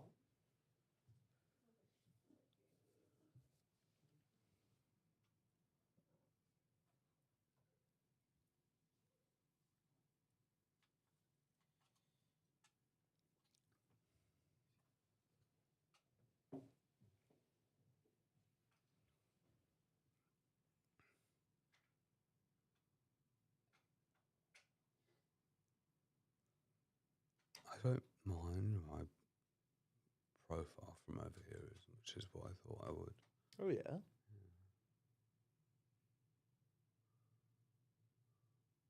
That's good. Yeah. Baby steps. Right direction to loving yourself.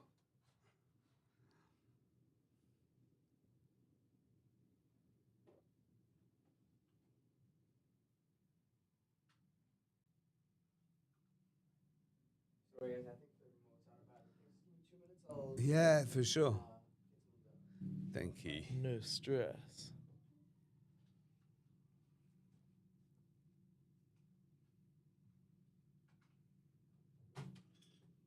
We're at 14. 4 o'clock.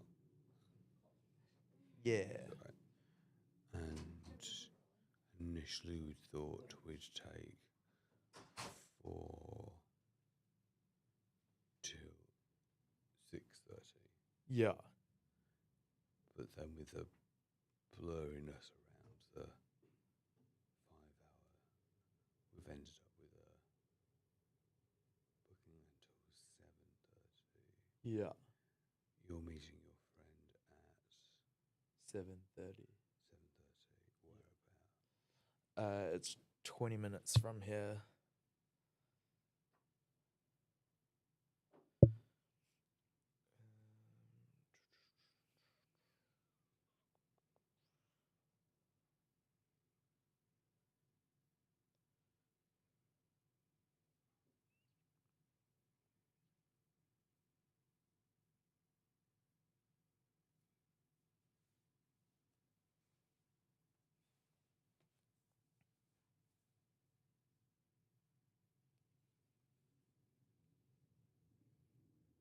24 minutes.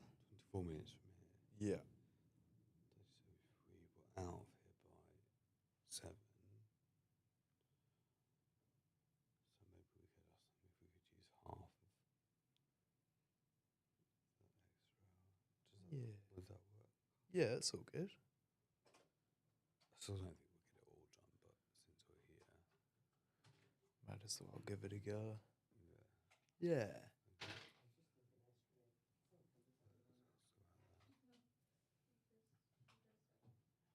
I was trying to sort of think outside of the box as to whether there are episodes that we could do that don't necessarily have to be studio based. Mm. Like with Alan Turing. Oh, yeah. Thank you. What's this? Are you guys doing the intros and outros right now? Yes, yeah. Perfect. We're rolling. Awesome. Thank you. We could take the mic and do it on site Oh, yeah. and go to Bletchley where they did all the code cracking and stuff. Yeah. So yeah, again, just to create that extra buffer of content that we can have in the background, and it doesn't really matter When it goes when out. it goes out. And Yeah, it's cool. obviously going to be a different setup, format, sound, Yeah. because it's what I would call an on the road episode. Yeah. So yeah. Yeah, that'd be cool. So there's a few things like that we could approach differently as well, just Sweet. to, for our own selves, Keep it because I varied think a it'd little be bit. really interesting to go and see anyway. Yeah. And also just to be, well, Yeah. But anyway, we can talk about that afterwards. Yeah, sweet. Okay, so we're good to go. Yeah. So we went to the theatre recently. We did. And by pure coincidence, British actor Alexander Lincoln was on stage. He's known for movies such as In From the Side.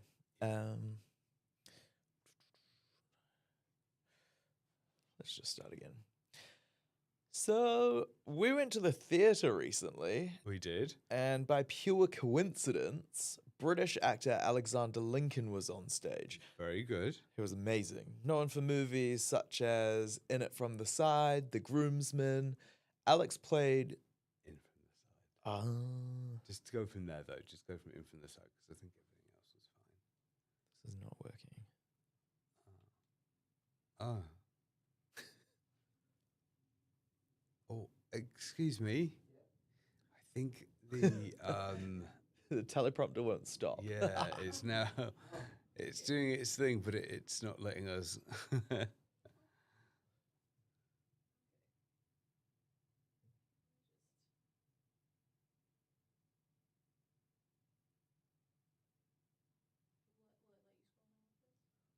No.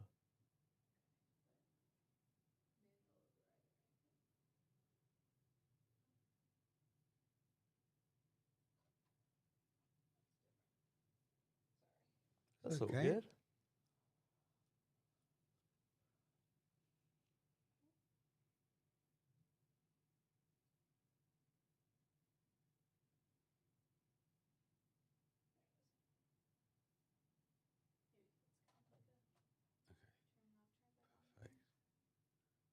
Yeah, there we go. Oh, okay, okay, brilliant. Thank you.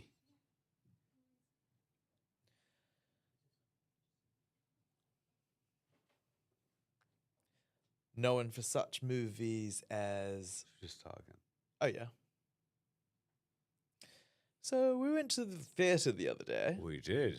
and by pure coincidence, British actor Alexander Lincoln was on stage. It's brilliant. He was amazing. Yep. Known for movies such as In From the Side, The Groomsman.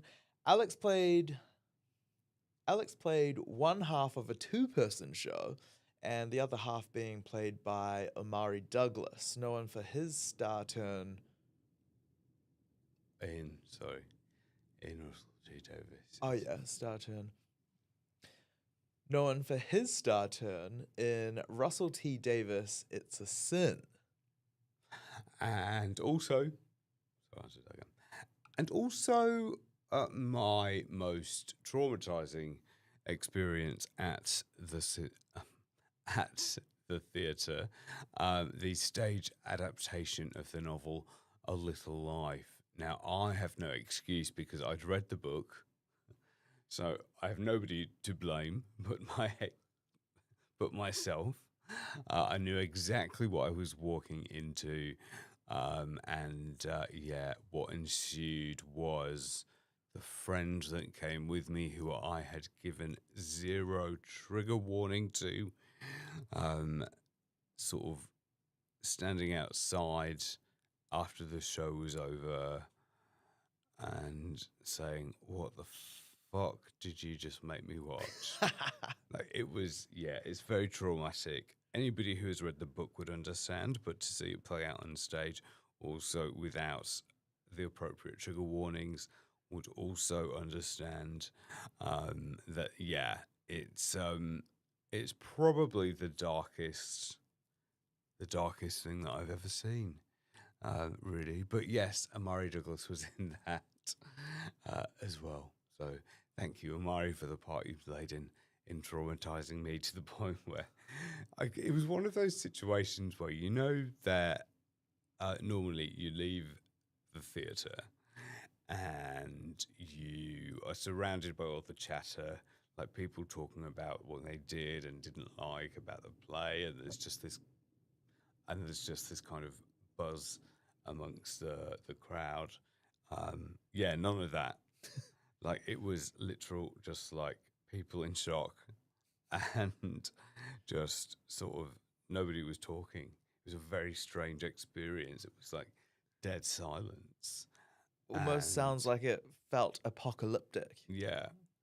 I was surprised to still find standing buildings outside and that people were not, mistreating each other in the streets. But so there was that. And then me and my friend who had come to see it with me on my recommendation, which is a learning curve for me. Trigger warnings, and it's fine.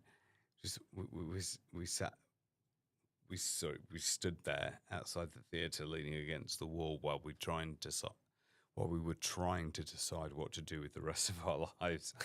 And after a few minutes of silence, he was just like, "Yeah, what the fuck did you just make me watch?" And I think we went for a beer. Then he went his way, I went mine, and I got home and stared at the wall for 3 hours, trying to make sense of what I'd just seen. And then I put on Vanderpump Rules. It's amazing what Vanderpump Rules can fix. Yeah. It didn't matter which season. It didn't matter which episodes. I just needed some normalcy, or some sort of like, life can be bad, but not that bad. A little bit of relief. Yes. So, although brilliantly acted, brilliantly directed, based on an amazing, incredible book, it was not. It's an experience that I wouldn't take back, but it's not an experience that I would wish to undergo myself again. I've done that now. We've done a little life. Time to move on. Ticked it off the bucket list. Move Let's on. do this bitter earth. So yes, I think it's you. Yeah. We'll circle back to this. We'll circle back to this bit of Earth in a bit, given its We'll circle back to this bit of Earth in a bit, given its particular significance. Given its particular significance. Oh yeah, that's right. Oh, as the directorial debut of the iconic Billy Porter. Oh yeah, cool. I'd maybe actually slot in, if you can, the West End directorial debut. Okay, cool. We'll circle back to this bit at end in a bit, given its particular significance as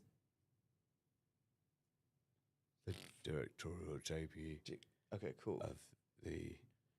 Iconic Billy Porter. Oh, sorry, I've made it even more complicated than that. The West End directorial debut. Cool. We'll circle back to this bit of Earth in a bit, given its particular significance as the West End directorial debut of the iconic Billy Porter. So, what more could a queer theatre goer want? Not much, really. Is this still me? Yeah. Okay, cool.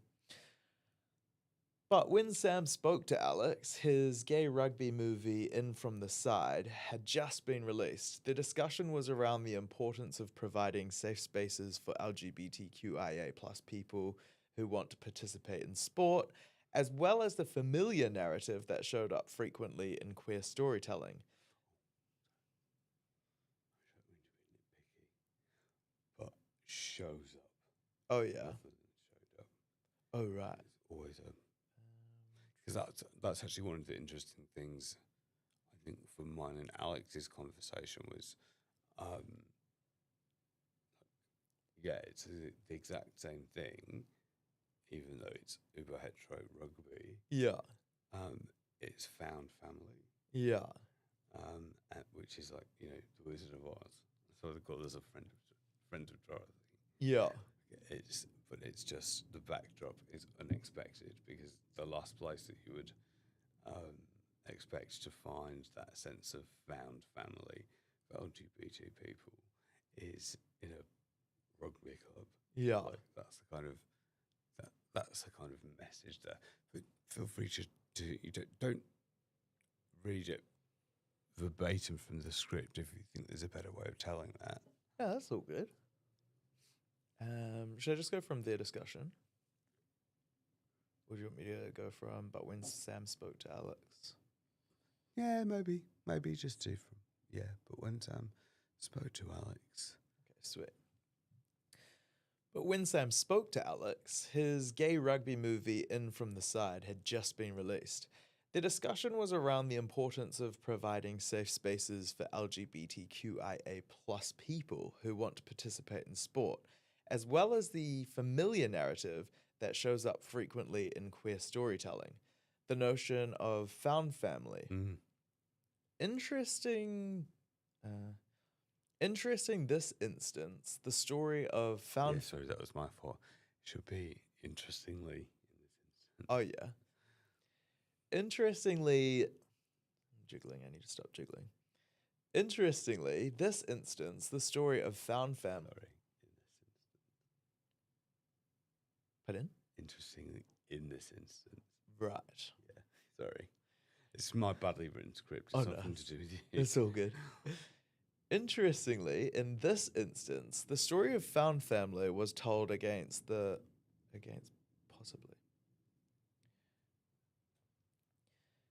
Interestingly, in this instance, the story of found family was told against possibly one of the most unlikely backdrops, a rugby club and all... Yeah, you could say it's a rugby club, and all that made for, maybe we could do something with that. Maybe we could have unlikely backdrops, a rugby club. And yes, definitely not Oz. Yeah. the what do we call it? The Land of Oz or something like that, because that's kind of where it gets traced back to. Okay. The notion of found family. Yeah, cool. Because obviously a lot of gay people were rejected by their own families, and so, you know, I've done it myself. We've gone out and found chosen family. Yeah. So I think it's just interesting that here they chose to do it. At a rugby club. Yeah. Okay, cool.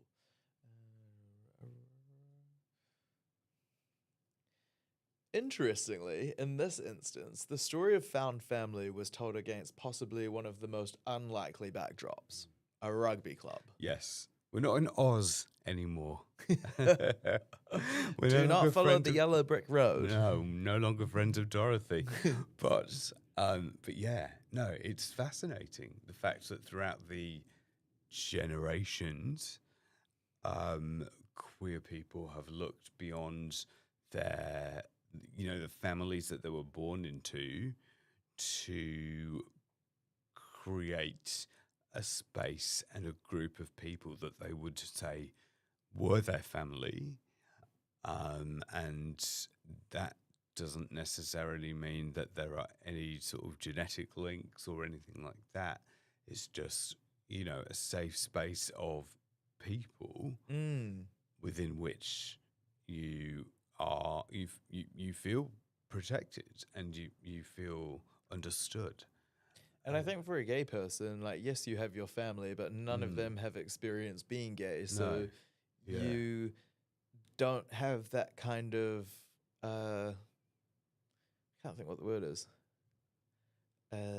Like the lived experience. Yeah. Like you can do your best as a good parent to Yeah. try and understand it. You can read the books, you can watch the TV shows, you can go out and speak to your own gay friends, but without living it, there's a little bit missing because you've not lived that part, that actually quite crucial part of your child's journey. Yeah. Which is why, that notion of found family, I just find so fascinating. 100%. Such an important part of, I guess, the queer journey. Yeah, definitely. Oh, it's me. And we moved on to discuss the. Maybe I should circle back to Alex. And and my voice, bloody hell.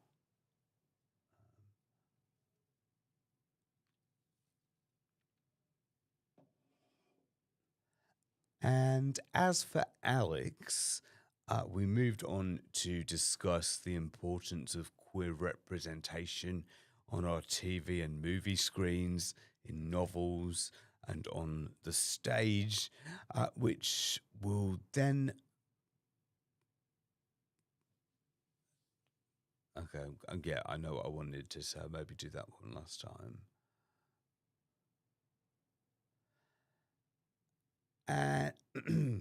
And with Alex,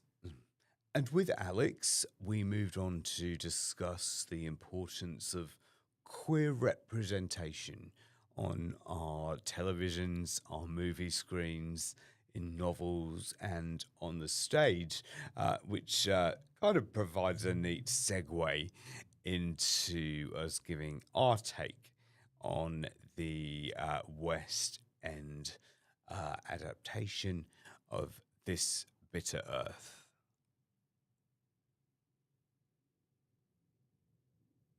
That's it. I think that might be it, because then we were going to talk about what we felt. Did you have any notes?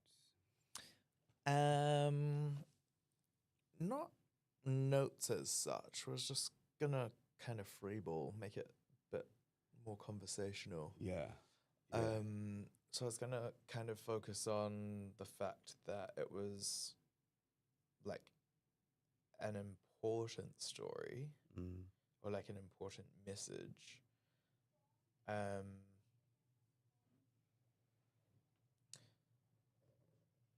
I did find it a little bit hard to follow the storyline a little bit. Yeah. I'm not gonna lie, I was so tired. This Bitter Earth synopsis. We can just read this. So it's basically based when Obama was coming out of office and Donald Trump was going in. Okay, and so the Me Too movement would be about to be happening. The Black Lives Matter would have been about to be happening. Yeah. So The Bitter Earth is a play that explores the complexities of an interracial gay relationship amid a backdrop of political activism and social unrest, specifically focusing on the different approaches to activism within the relationship. The play centers on Jessie, a black playwright, and Neil, a white Black Lives Matter activist. The relationship is tested as they navigate their contrasting views of activism and the impact of social turmoil in their lives. I think I can speak to that. Maybe I can just give a. Because how did we finish?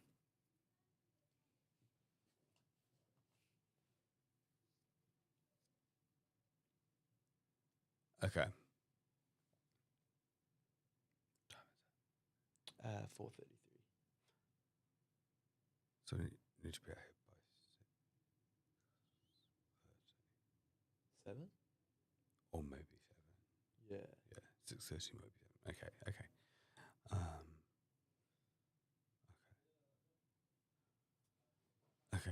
So, and we won't put this on the Instagram or anything. I'm just going to read it off here. Okay.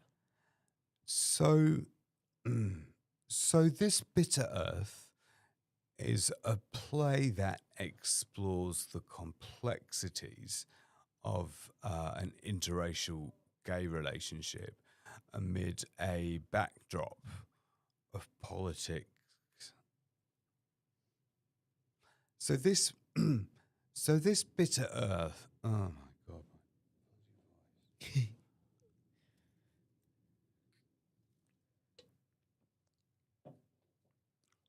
So this Bitter Earth is a play that explores complex interracial issues within a relationship, and kind of takes place against a backdrop of political activism and social unrest, specifically focusing on the different approaches to activism within the relationship, which is kind of subverted in a way.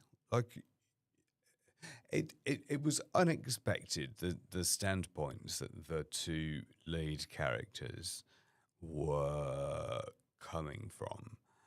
So you've obviously got Jesse, who is a black playwright, and Neil, who is a very, very vocal and brave Black Lives Matter advocate, but it's also white.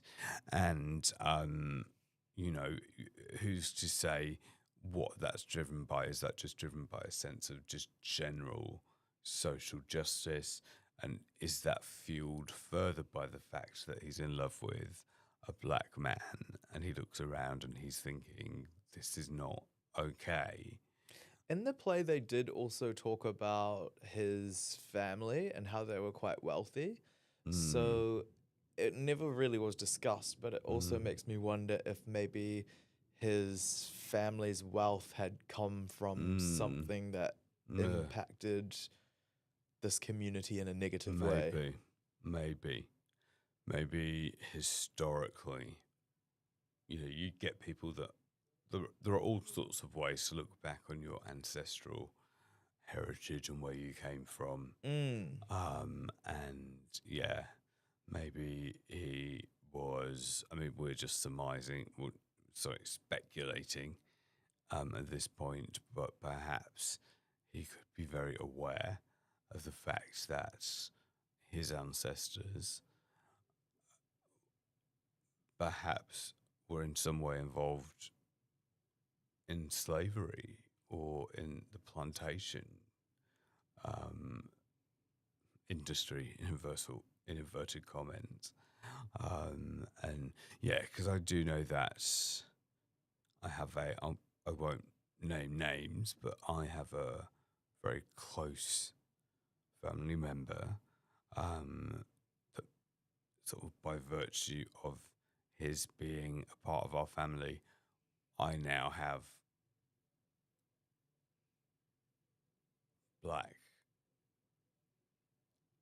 Like, I don't even know what you like. Black, like my cousins have black cousins. I'm just trying to think of a way without kind of, you know, obviously I wouldn't want to put anything without this person's consent, but like my cousins have black cousins, they have a black uncle. No, sorry, my nephews have black cousins, and they have like a black uncle. Another of my nephews has black step siblings, so I have kind of had these conversations more seriously in more recent years, and yeah, the adult in that situation has said outright, I don't want to do my ancestral heritage or whatever because there's nothing good that I'm going to find there. Like they just want to, you know, I'm doing okay now, and I will keep doing the best that I can, and I want the same for my son. And you know, it's little things like the way that he gets treated on trains, and you know, he's always the one that the ticket inspector like hones in on. The what you know that he's been given fines that I know I myself as a white man would not have been picked out to be the one that was given the fine. And he's like something that we take for complete granted, just walking into a store like a John Lewis, and it's like he can feel the racial profiling Yeah. the minute he steps through the door. So there are eyes on him because of the colour of his skin. And then he opens his mouth and he's the poshest person that you could ever hope to meet. So, yeah, I don't really know why we've gone down this tangent. But yeah, I think, can you remind me, how did we get here? I was talking about how he had a wealthy family, and they never really discussed how Okay. the wealth came about. Yes. Yeah. So in contrast to a white person who is being told and has lived with various privileges that they never knew that they had, and then suddenly this wave of information, people explaining their experiences, this wake up call, just it would make any good person sit up and think and listen, and especially if it's somebody who the love of their life is black, you'd be like, I feel ashamed now, and I want to do something to make that right. Yeah. So you could understand how these two characters would have gone in the two separate directions, because I think something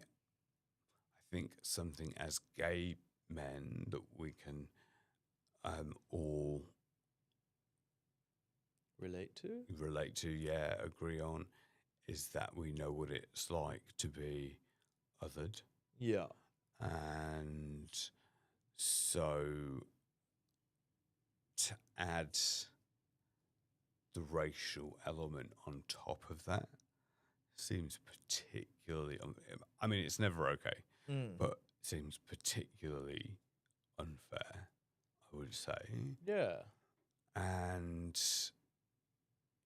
yeah, so he was getting angry on behalf of somebody that he loved, whereas the person that he loved was a bit like, you know, seen it all before. I know my own protection mechanisms, same that we do as gay people. I kind of just want to, a lot of the time, remain invisible because it doesn't bring trouble to my door. Mm. And I mean, we're fortunate in the sense that, you know, we can get away with code switching. We, based on the skin tones that we have, we can pretty much pretend not to be gay. Mm.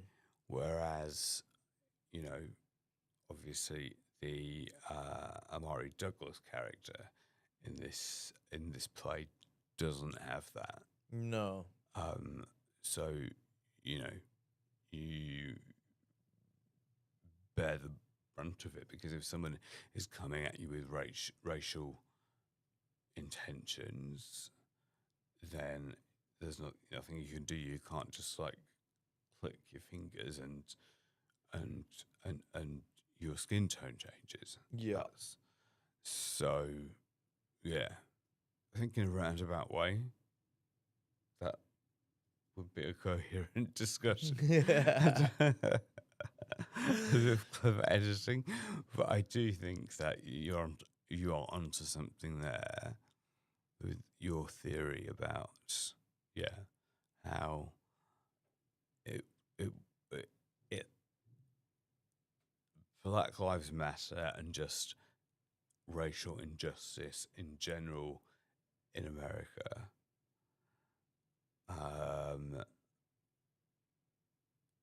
can be just, you know, you've lived with it all your life. You've got your coping mechanisms. You've got, you know, the ways that you choose to navigate the world to cause yourself least harm, whether that's anything just from somebody shouting a slur across the streets towards you, to physical violence or ostracization or humiliation. And whereas, the other guy, the white guy, Alex's character in the play, although very portrayed as being very compassionate and caring,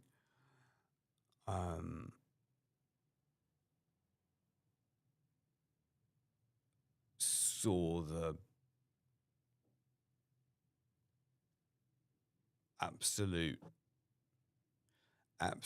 injustice, absolute hatred with a fresh set of eyes, basically, because he hadn't been asked to do that before, which is where you get the,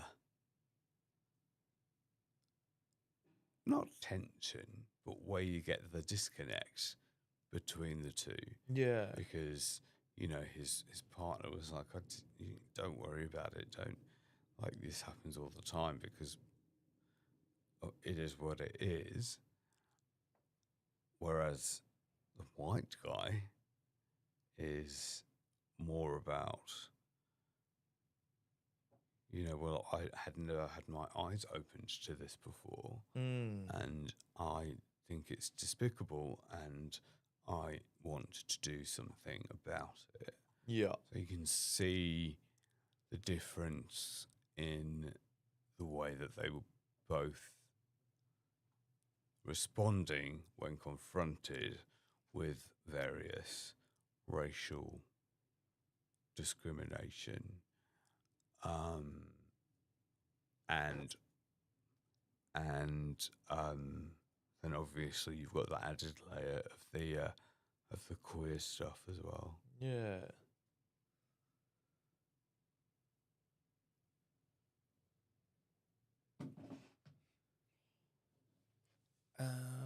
What other points do you think are important to chat?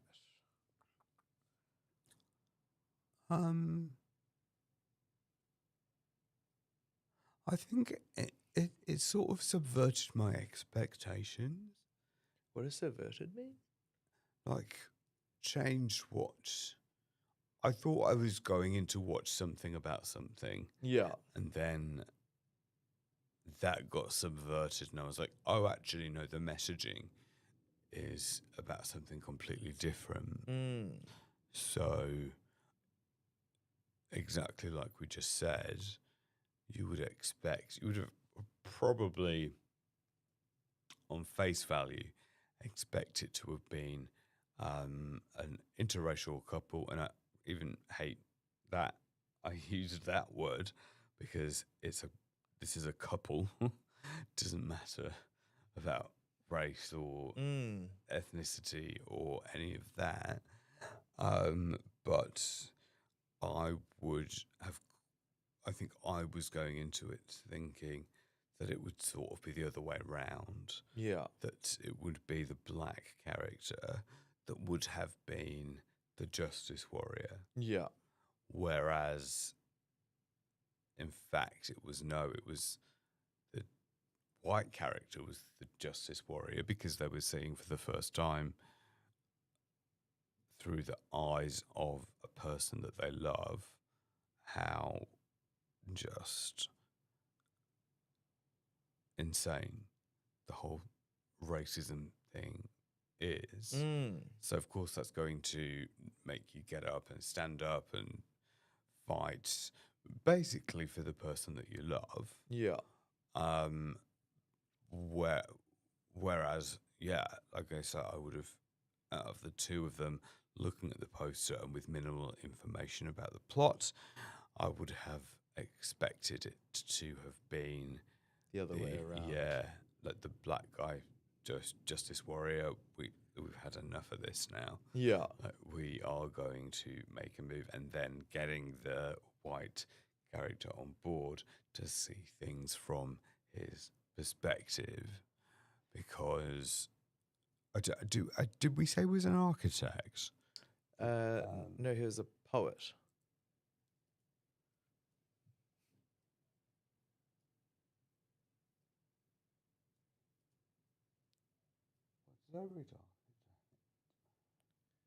He was on a statue. Oh, is he on a statue? Oh no, he wasn't on the statue. The Alex Lincoln's character was on the statue.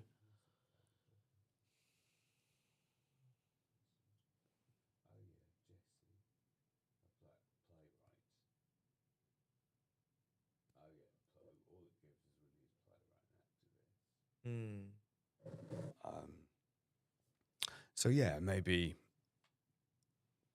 it wasn't as shocking to him, the character of Jesse, the Mm. playwright, because it's just something that I've had to live with. Whereas for his partner, it wasn't something that. It was probably something that he had opinions on the periphery, Yeah. but they weren't landing on his front door. Mm. And I think when something lands on your front door, then you get activated and you want to do something about it, Yeah. rather than what, especially because, or especially if that is a person that you love. Yeah. What am I trying to say? Lots of random kissing. Yeah. And I think that that's okay, because I do feel like they were trying to emote the closeness and the normalcy of the relationship. Yeah. And I don't know. I feel that in doing so, it really helps explain at least Alex Lincoln's character's motivations, which, because we've got to fix this because I love you. Yeah. So yeah, it was. So yeah, but there was a lot of that. They had a very tactile, very close, physically close relationship. Yeah. And I'm sure that that was to show that, you know, number one, these two men are in love. What's wrong with that? That's great. They're not hurting anybody. Let's celebrate love. But then when it came to the sort of political side of things, I don't know. I think that particularly for Alex Lincoln's character, that demonstration of love sort of is what drove him to feel so passionately that he was going to throw himself wholeheartedly into this cause. Yeah.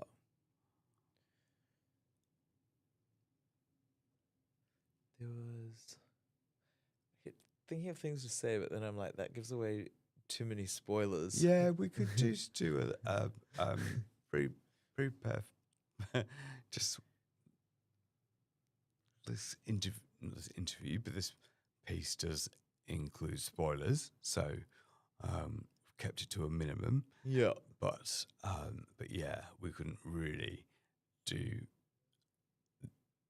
a review. Yeah, do a review without at least minimal spoilers. Yeah. Is it a minimal spoiler, or is it the fact that he died? Well, the cat's out of the bag now. What other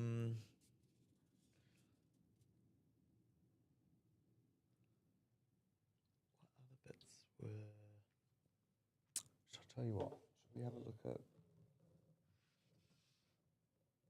The Guardian? See what they said. I trust The Guardian. They said it was very screamy and very kissy, Oh, did they? which I totally agreed with. Yeah. And I maybe it was too much, but I just think that it was probably done with a view to establishing the why.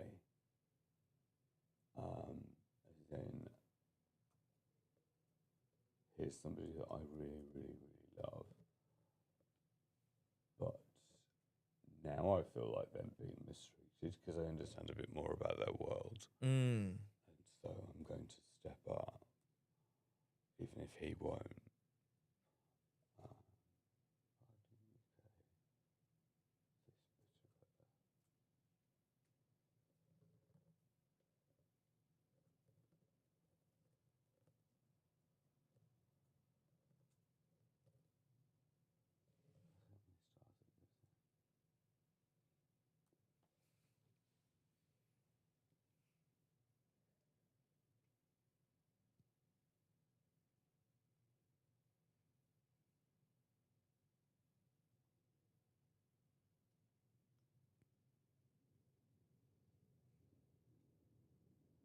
I like this both of them together.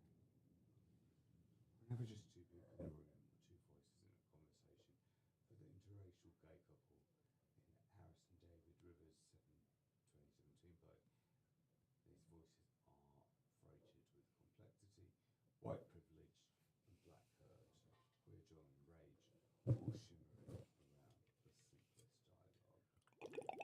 I don't know, I subscribe to that.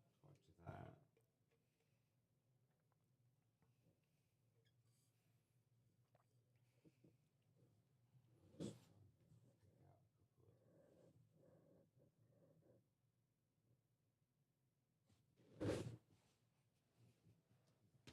Looks like the end in a start. Lots and lots of snogging.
first time Obama came in, it was, wasn't it? No, sorry.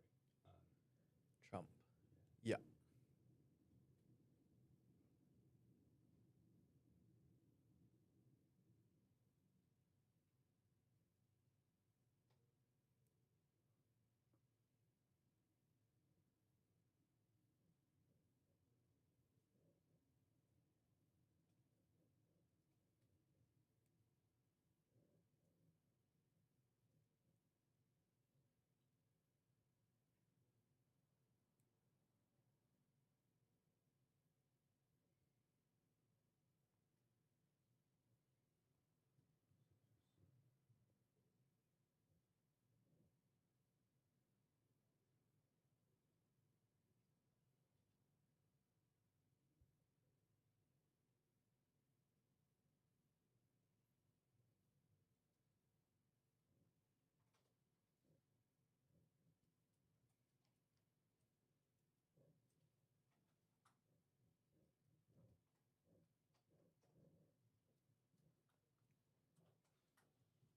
What was it? Sorry.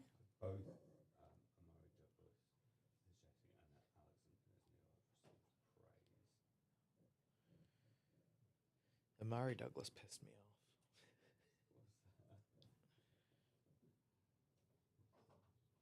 Yeah, but you can still be a good actor and play not a very nice person. Or a Yeah, that's true. Or a person that is a little bit pious or Yeah. receive praise. What's his attitude?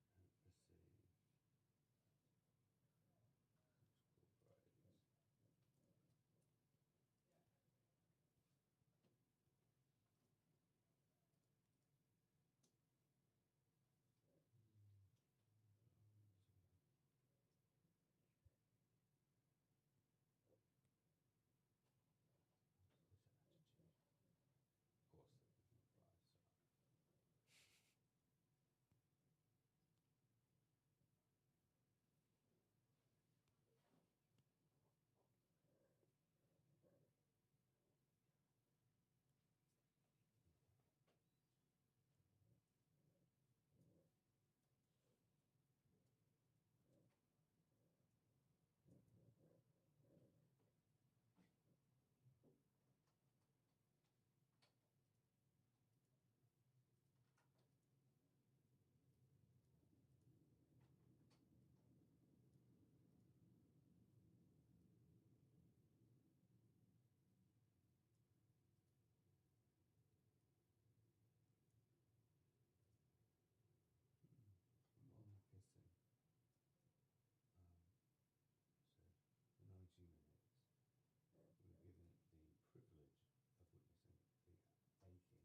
anything you didn't like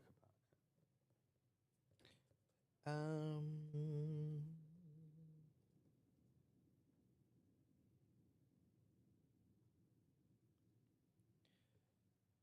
Mostly just. I can't remember his name, but the other guy, Amari's character.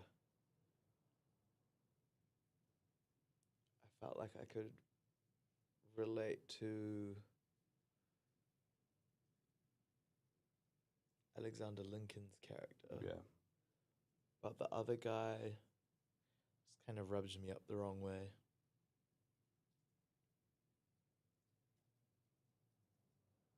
What about this quote? There's a rage in this play. Sorry, there is rage in this play. It's deeply beautiful and moving rage. It's haunted when Jesse throws his head back and yells, loud, long, deep. As per Rivers' script, the emotional release is earned, but the aftershock is where the work really begins.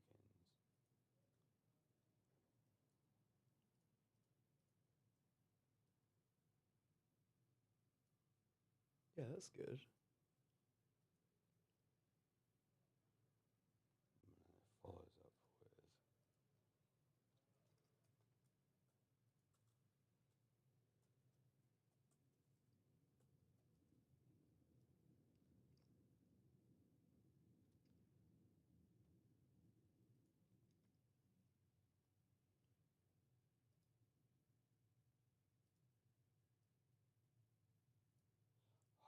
hope lives here too. We can, as the words on set remind us, take care of our blessings.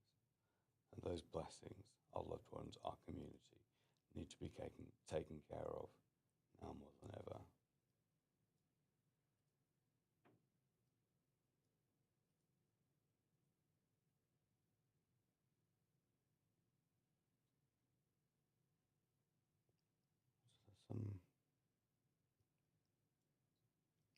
So that's the Guardian attitude. I don't know if I should keep going or not.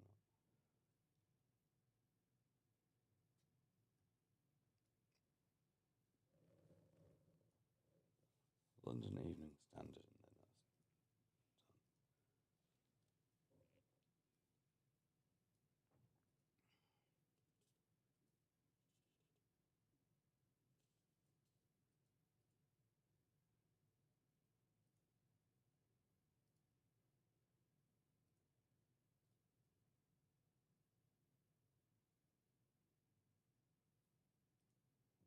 Sorry.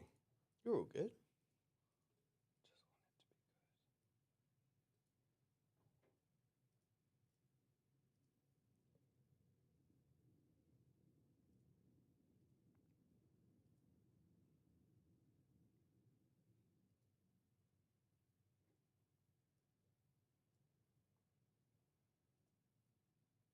Just want it to be good. I guess this one is pretty much saying what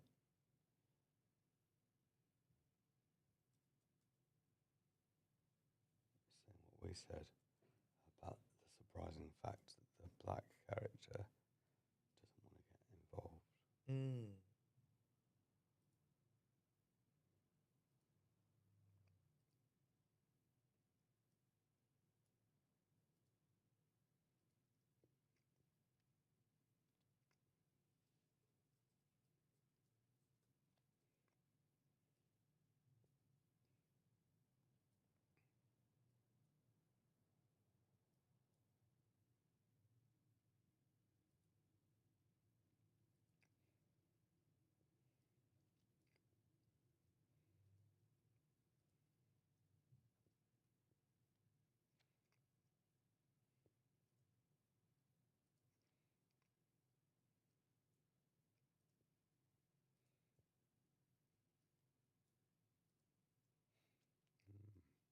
Imagine those across the 3-year timeline.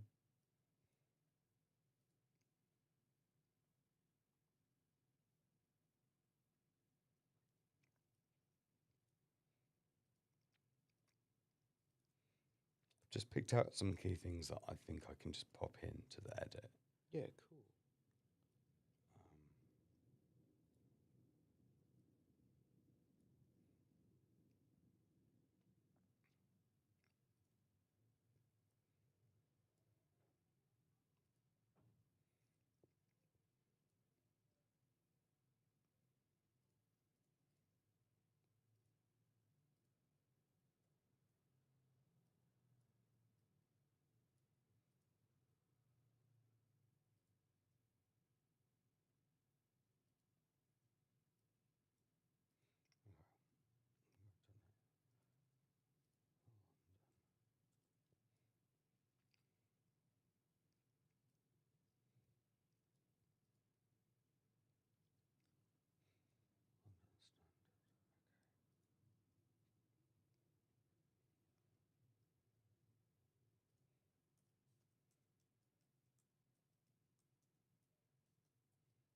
So, I think if we just pass this between, because we're obviously not going to use it, Yeah, cool.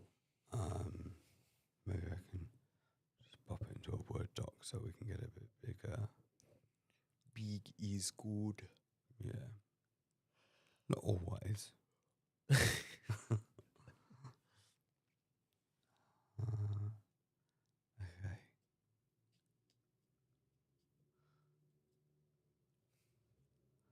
Right. So, who spoke last? Do you remember? That was you. And we're definitely still recording. Yeah. Okay.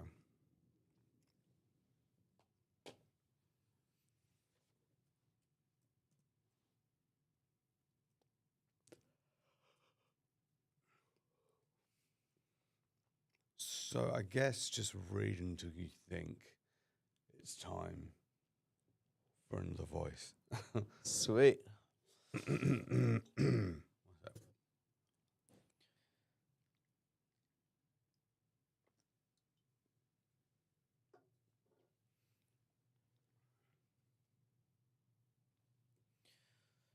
I feel like director Billy Porter fuck my life.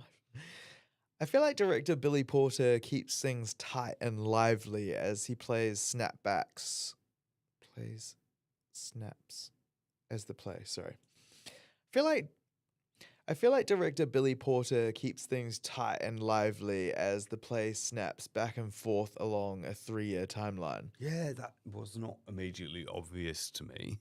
Neither. I didn't. Yes, that was a confusing part of an otherwise excellent production. I just sometimes found myself getting a little bit lost in whereabouts are we in the timeline. And some days sometimes it felt like a new day, but it was like essentially time travel. Yes, yeah, was clever, timey-wimey.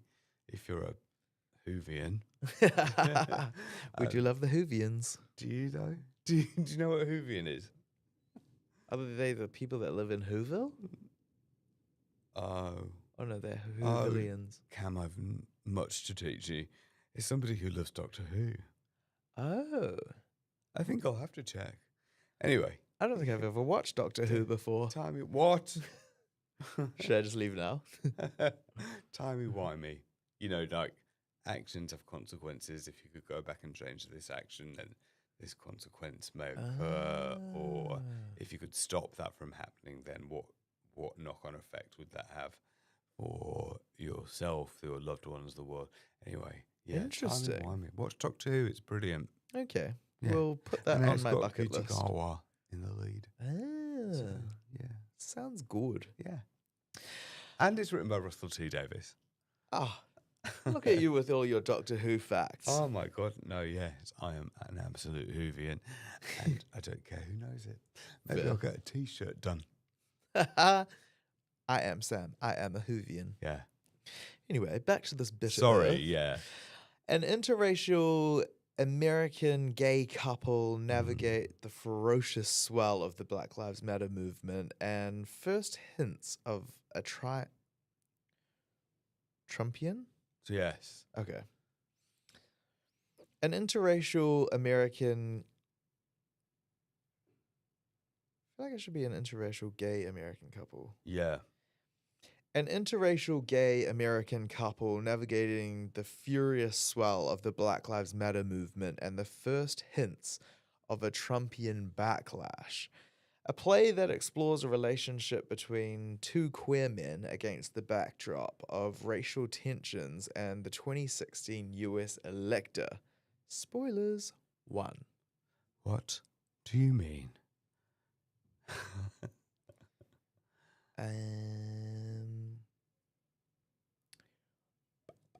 What do I mean? That's a great question. I know. I know what you mean. Oh. But nobody expected he was going to win. So, sliding doors. Does that feel like a good place for you to I mean, yep. take over?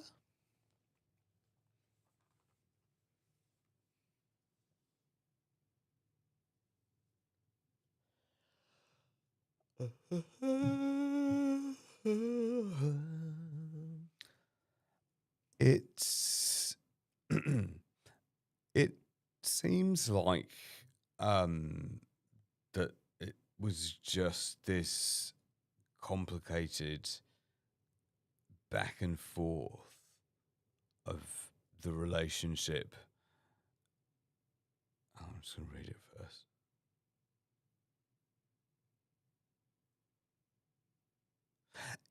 It sort of felt like the crux of it was this sort of back and forth of the relationship,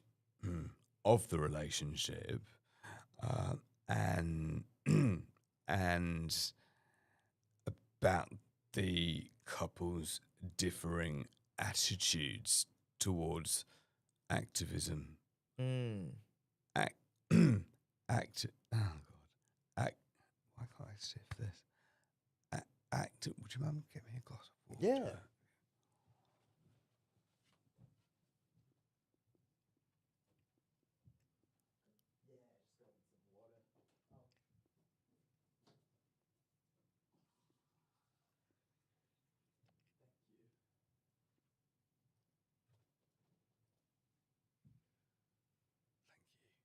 Sorry, I don't know what's wrong with my voice today.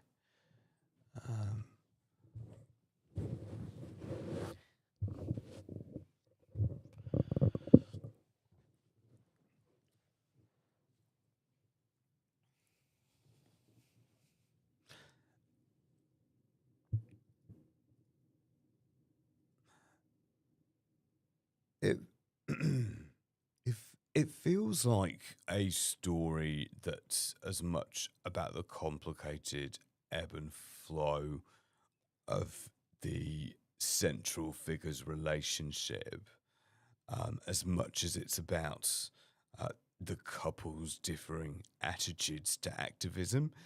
And I think that's what we kind of were alluding alluding to before, that you know the twist being that Jesse, who's black, doesn't want to get involved, wants to keep his head down. He just wants to live his life. I think he actually says that multiple times in the actual play, Mm. whereby Lincoln's Neil, who is white, is so antagonized. I don't know if that's the right word, but is so passionate about it that he just can't help himself from leaping into the fray. And again, like, the reasonings for that could be multiple, or they could be, well, I think they're definitely multiple, but I think they could also be equal. Number one, here is a black man who he is in love with and he cares about. And so, of course, he wants to do what he can to right or help to right a wrong. Yeah, or it could just be like completely mind blowing to him, because it's not something that he, who to all intents and purposes has had the same lived experience as a gay man. Mm. He finds it quite confronting that, oh yes, well, we align in that regard, but there's this whole other side of you that's had to fight this whole other struggle, and that's not right.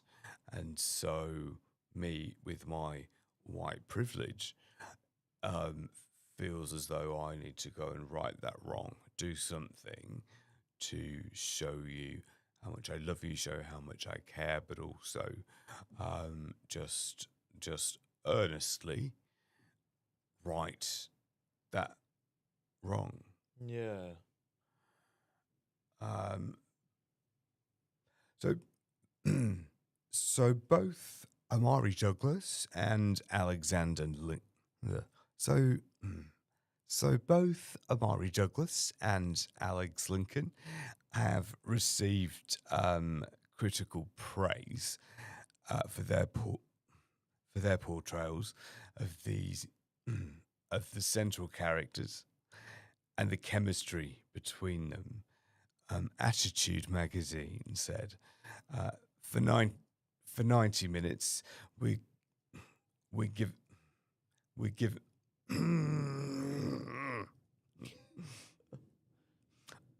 given the privilege of witnessing the aching, exquisitely crafted intimacy between the characters of Jesse and Neil.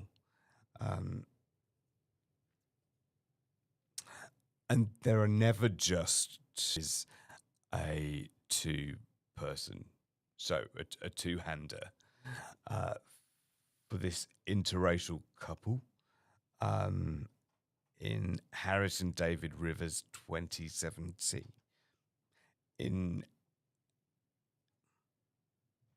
For this interracial couple, oh my god, oh shoot.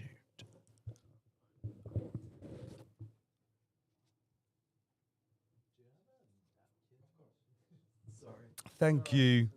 My voice is going a little bit and it's quite frustrating. Thank you. Thanks, Cam. I'm just wanting to make sure that I at least get like a good non-croaky version of one. So I've got stuff to work with, you know.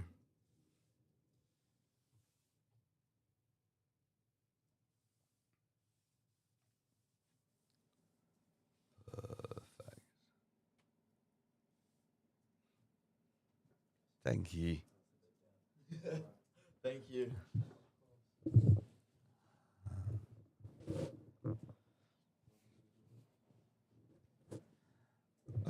So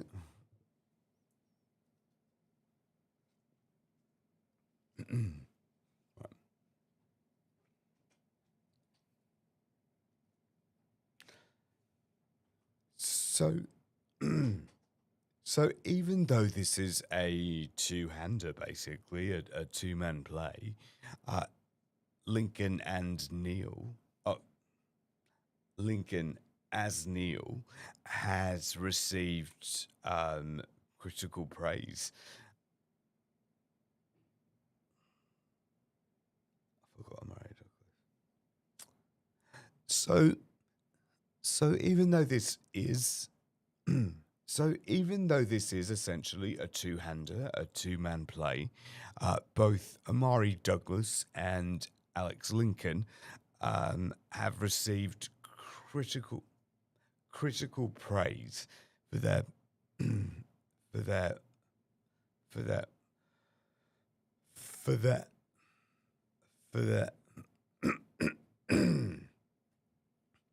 for their portrayals of the two central characters and the excellent chemistry that exists between them. Attitude magazine, for instance, says that for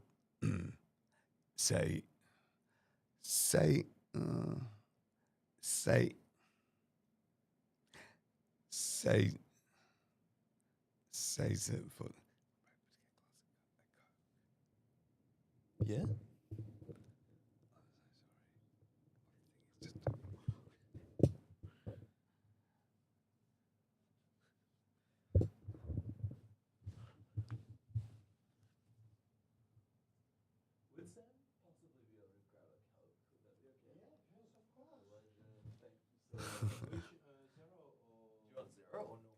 just normal. I think it'll be fine. I just need to somehow lubricate this bloody cracky voice. Thank you. Thanks, Gavin. I'll just try anything at this point. Um,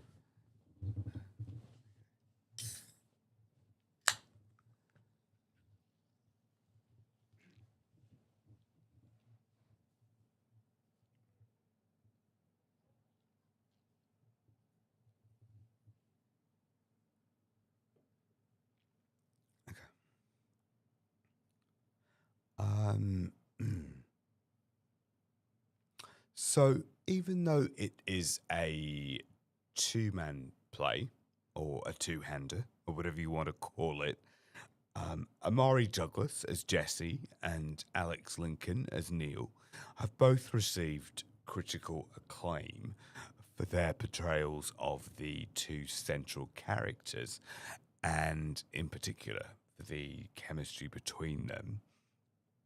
For instance, Attitude Magazine says, for 90 minutes, we're given the privilege.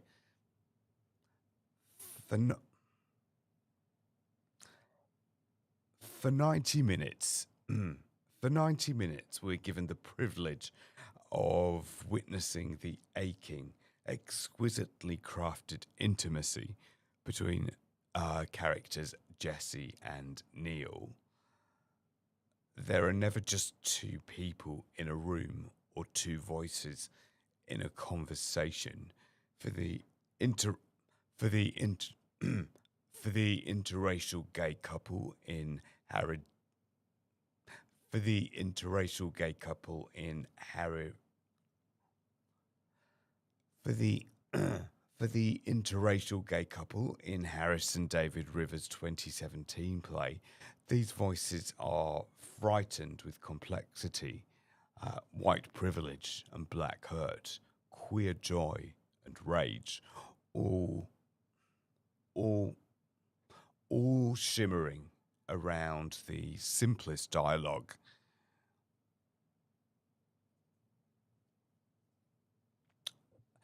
Neil. I just realized.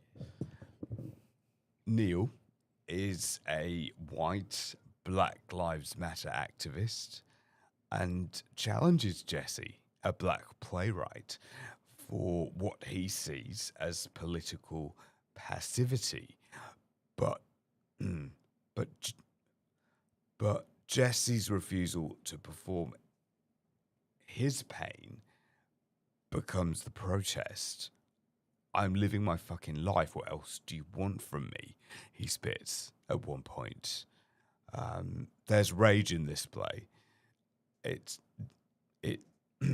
is deeply beautiful and moving rage.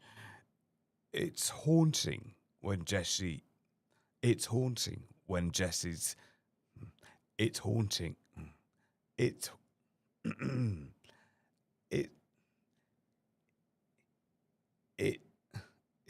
Maybe some.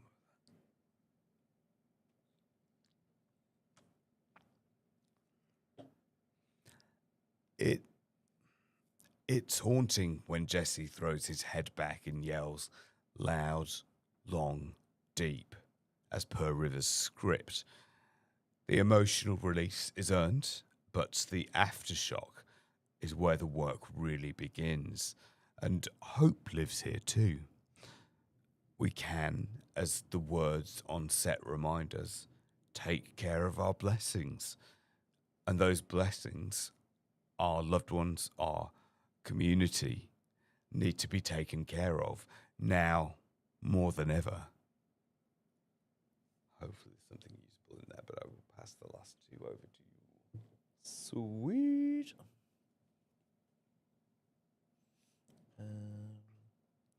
So from The Advocate? The Advocate says Billy Porter's masterful direction of Harrison David Rivers' intimate, unflinching play delivers a searing.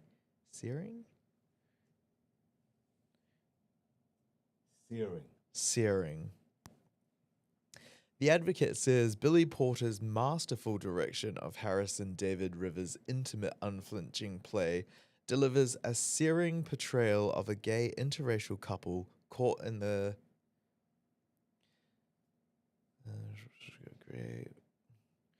caught in the crosshairs of race, romance, and radical vulnerability. Yeah.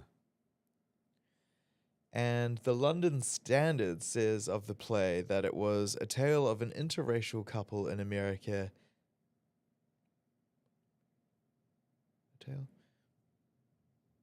A tale of an interracial couple in America. A tale of an interracial couple in America is a fresh and illuminating take on recent social and political history that's already been. That's a long sentence. A tale of an interracial couple in America is a fresh and illuminating take on recent social and political history that's already been.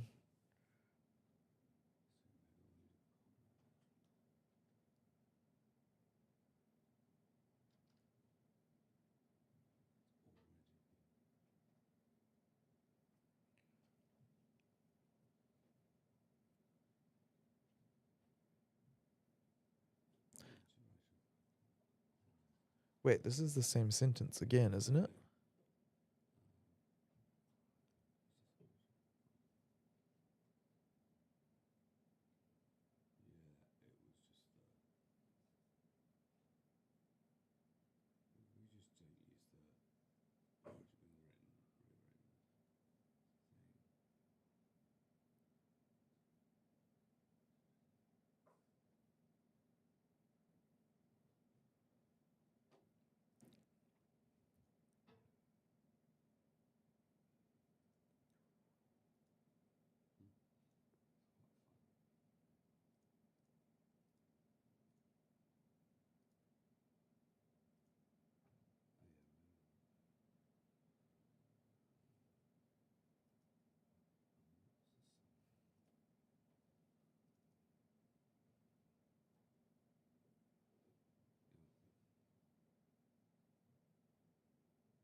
How do you feel about this? The London Star, sorry, the London Standard, says pleasingly the play refuses to settle for being just about the politics or the love affair, or to follow predictable tram lines. There are nice digressions into the morals of Googling your partner's name, the legacy of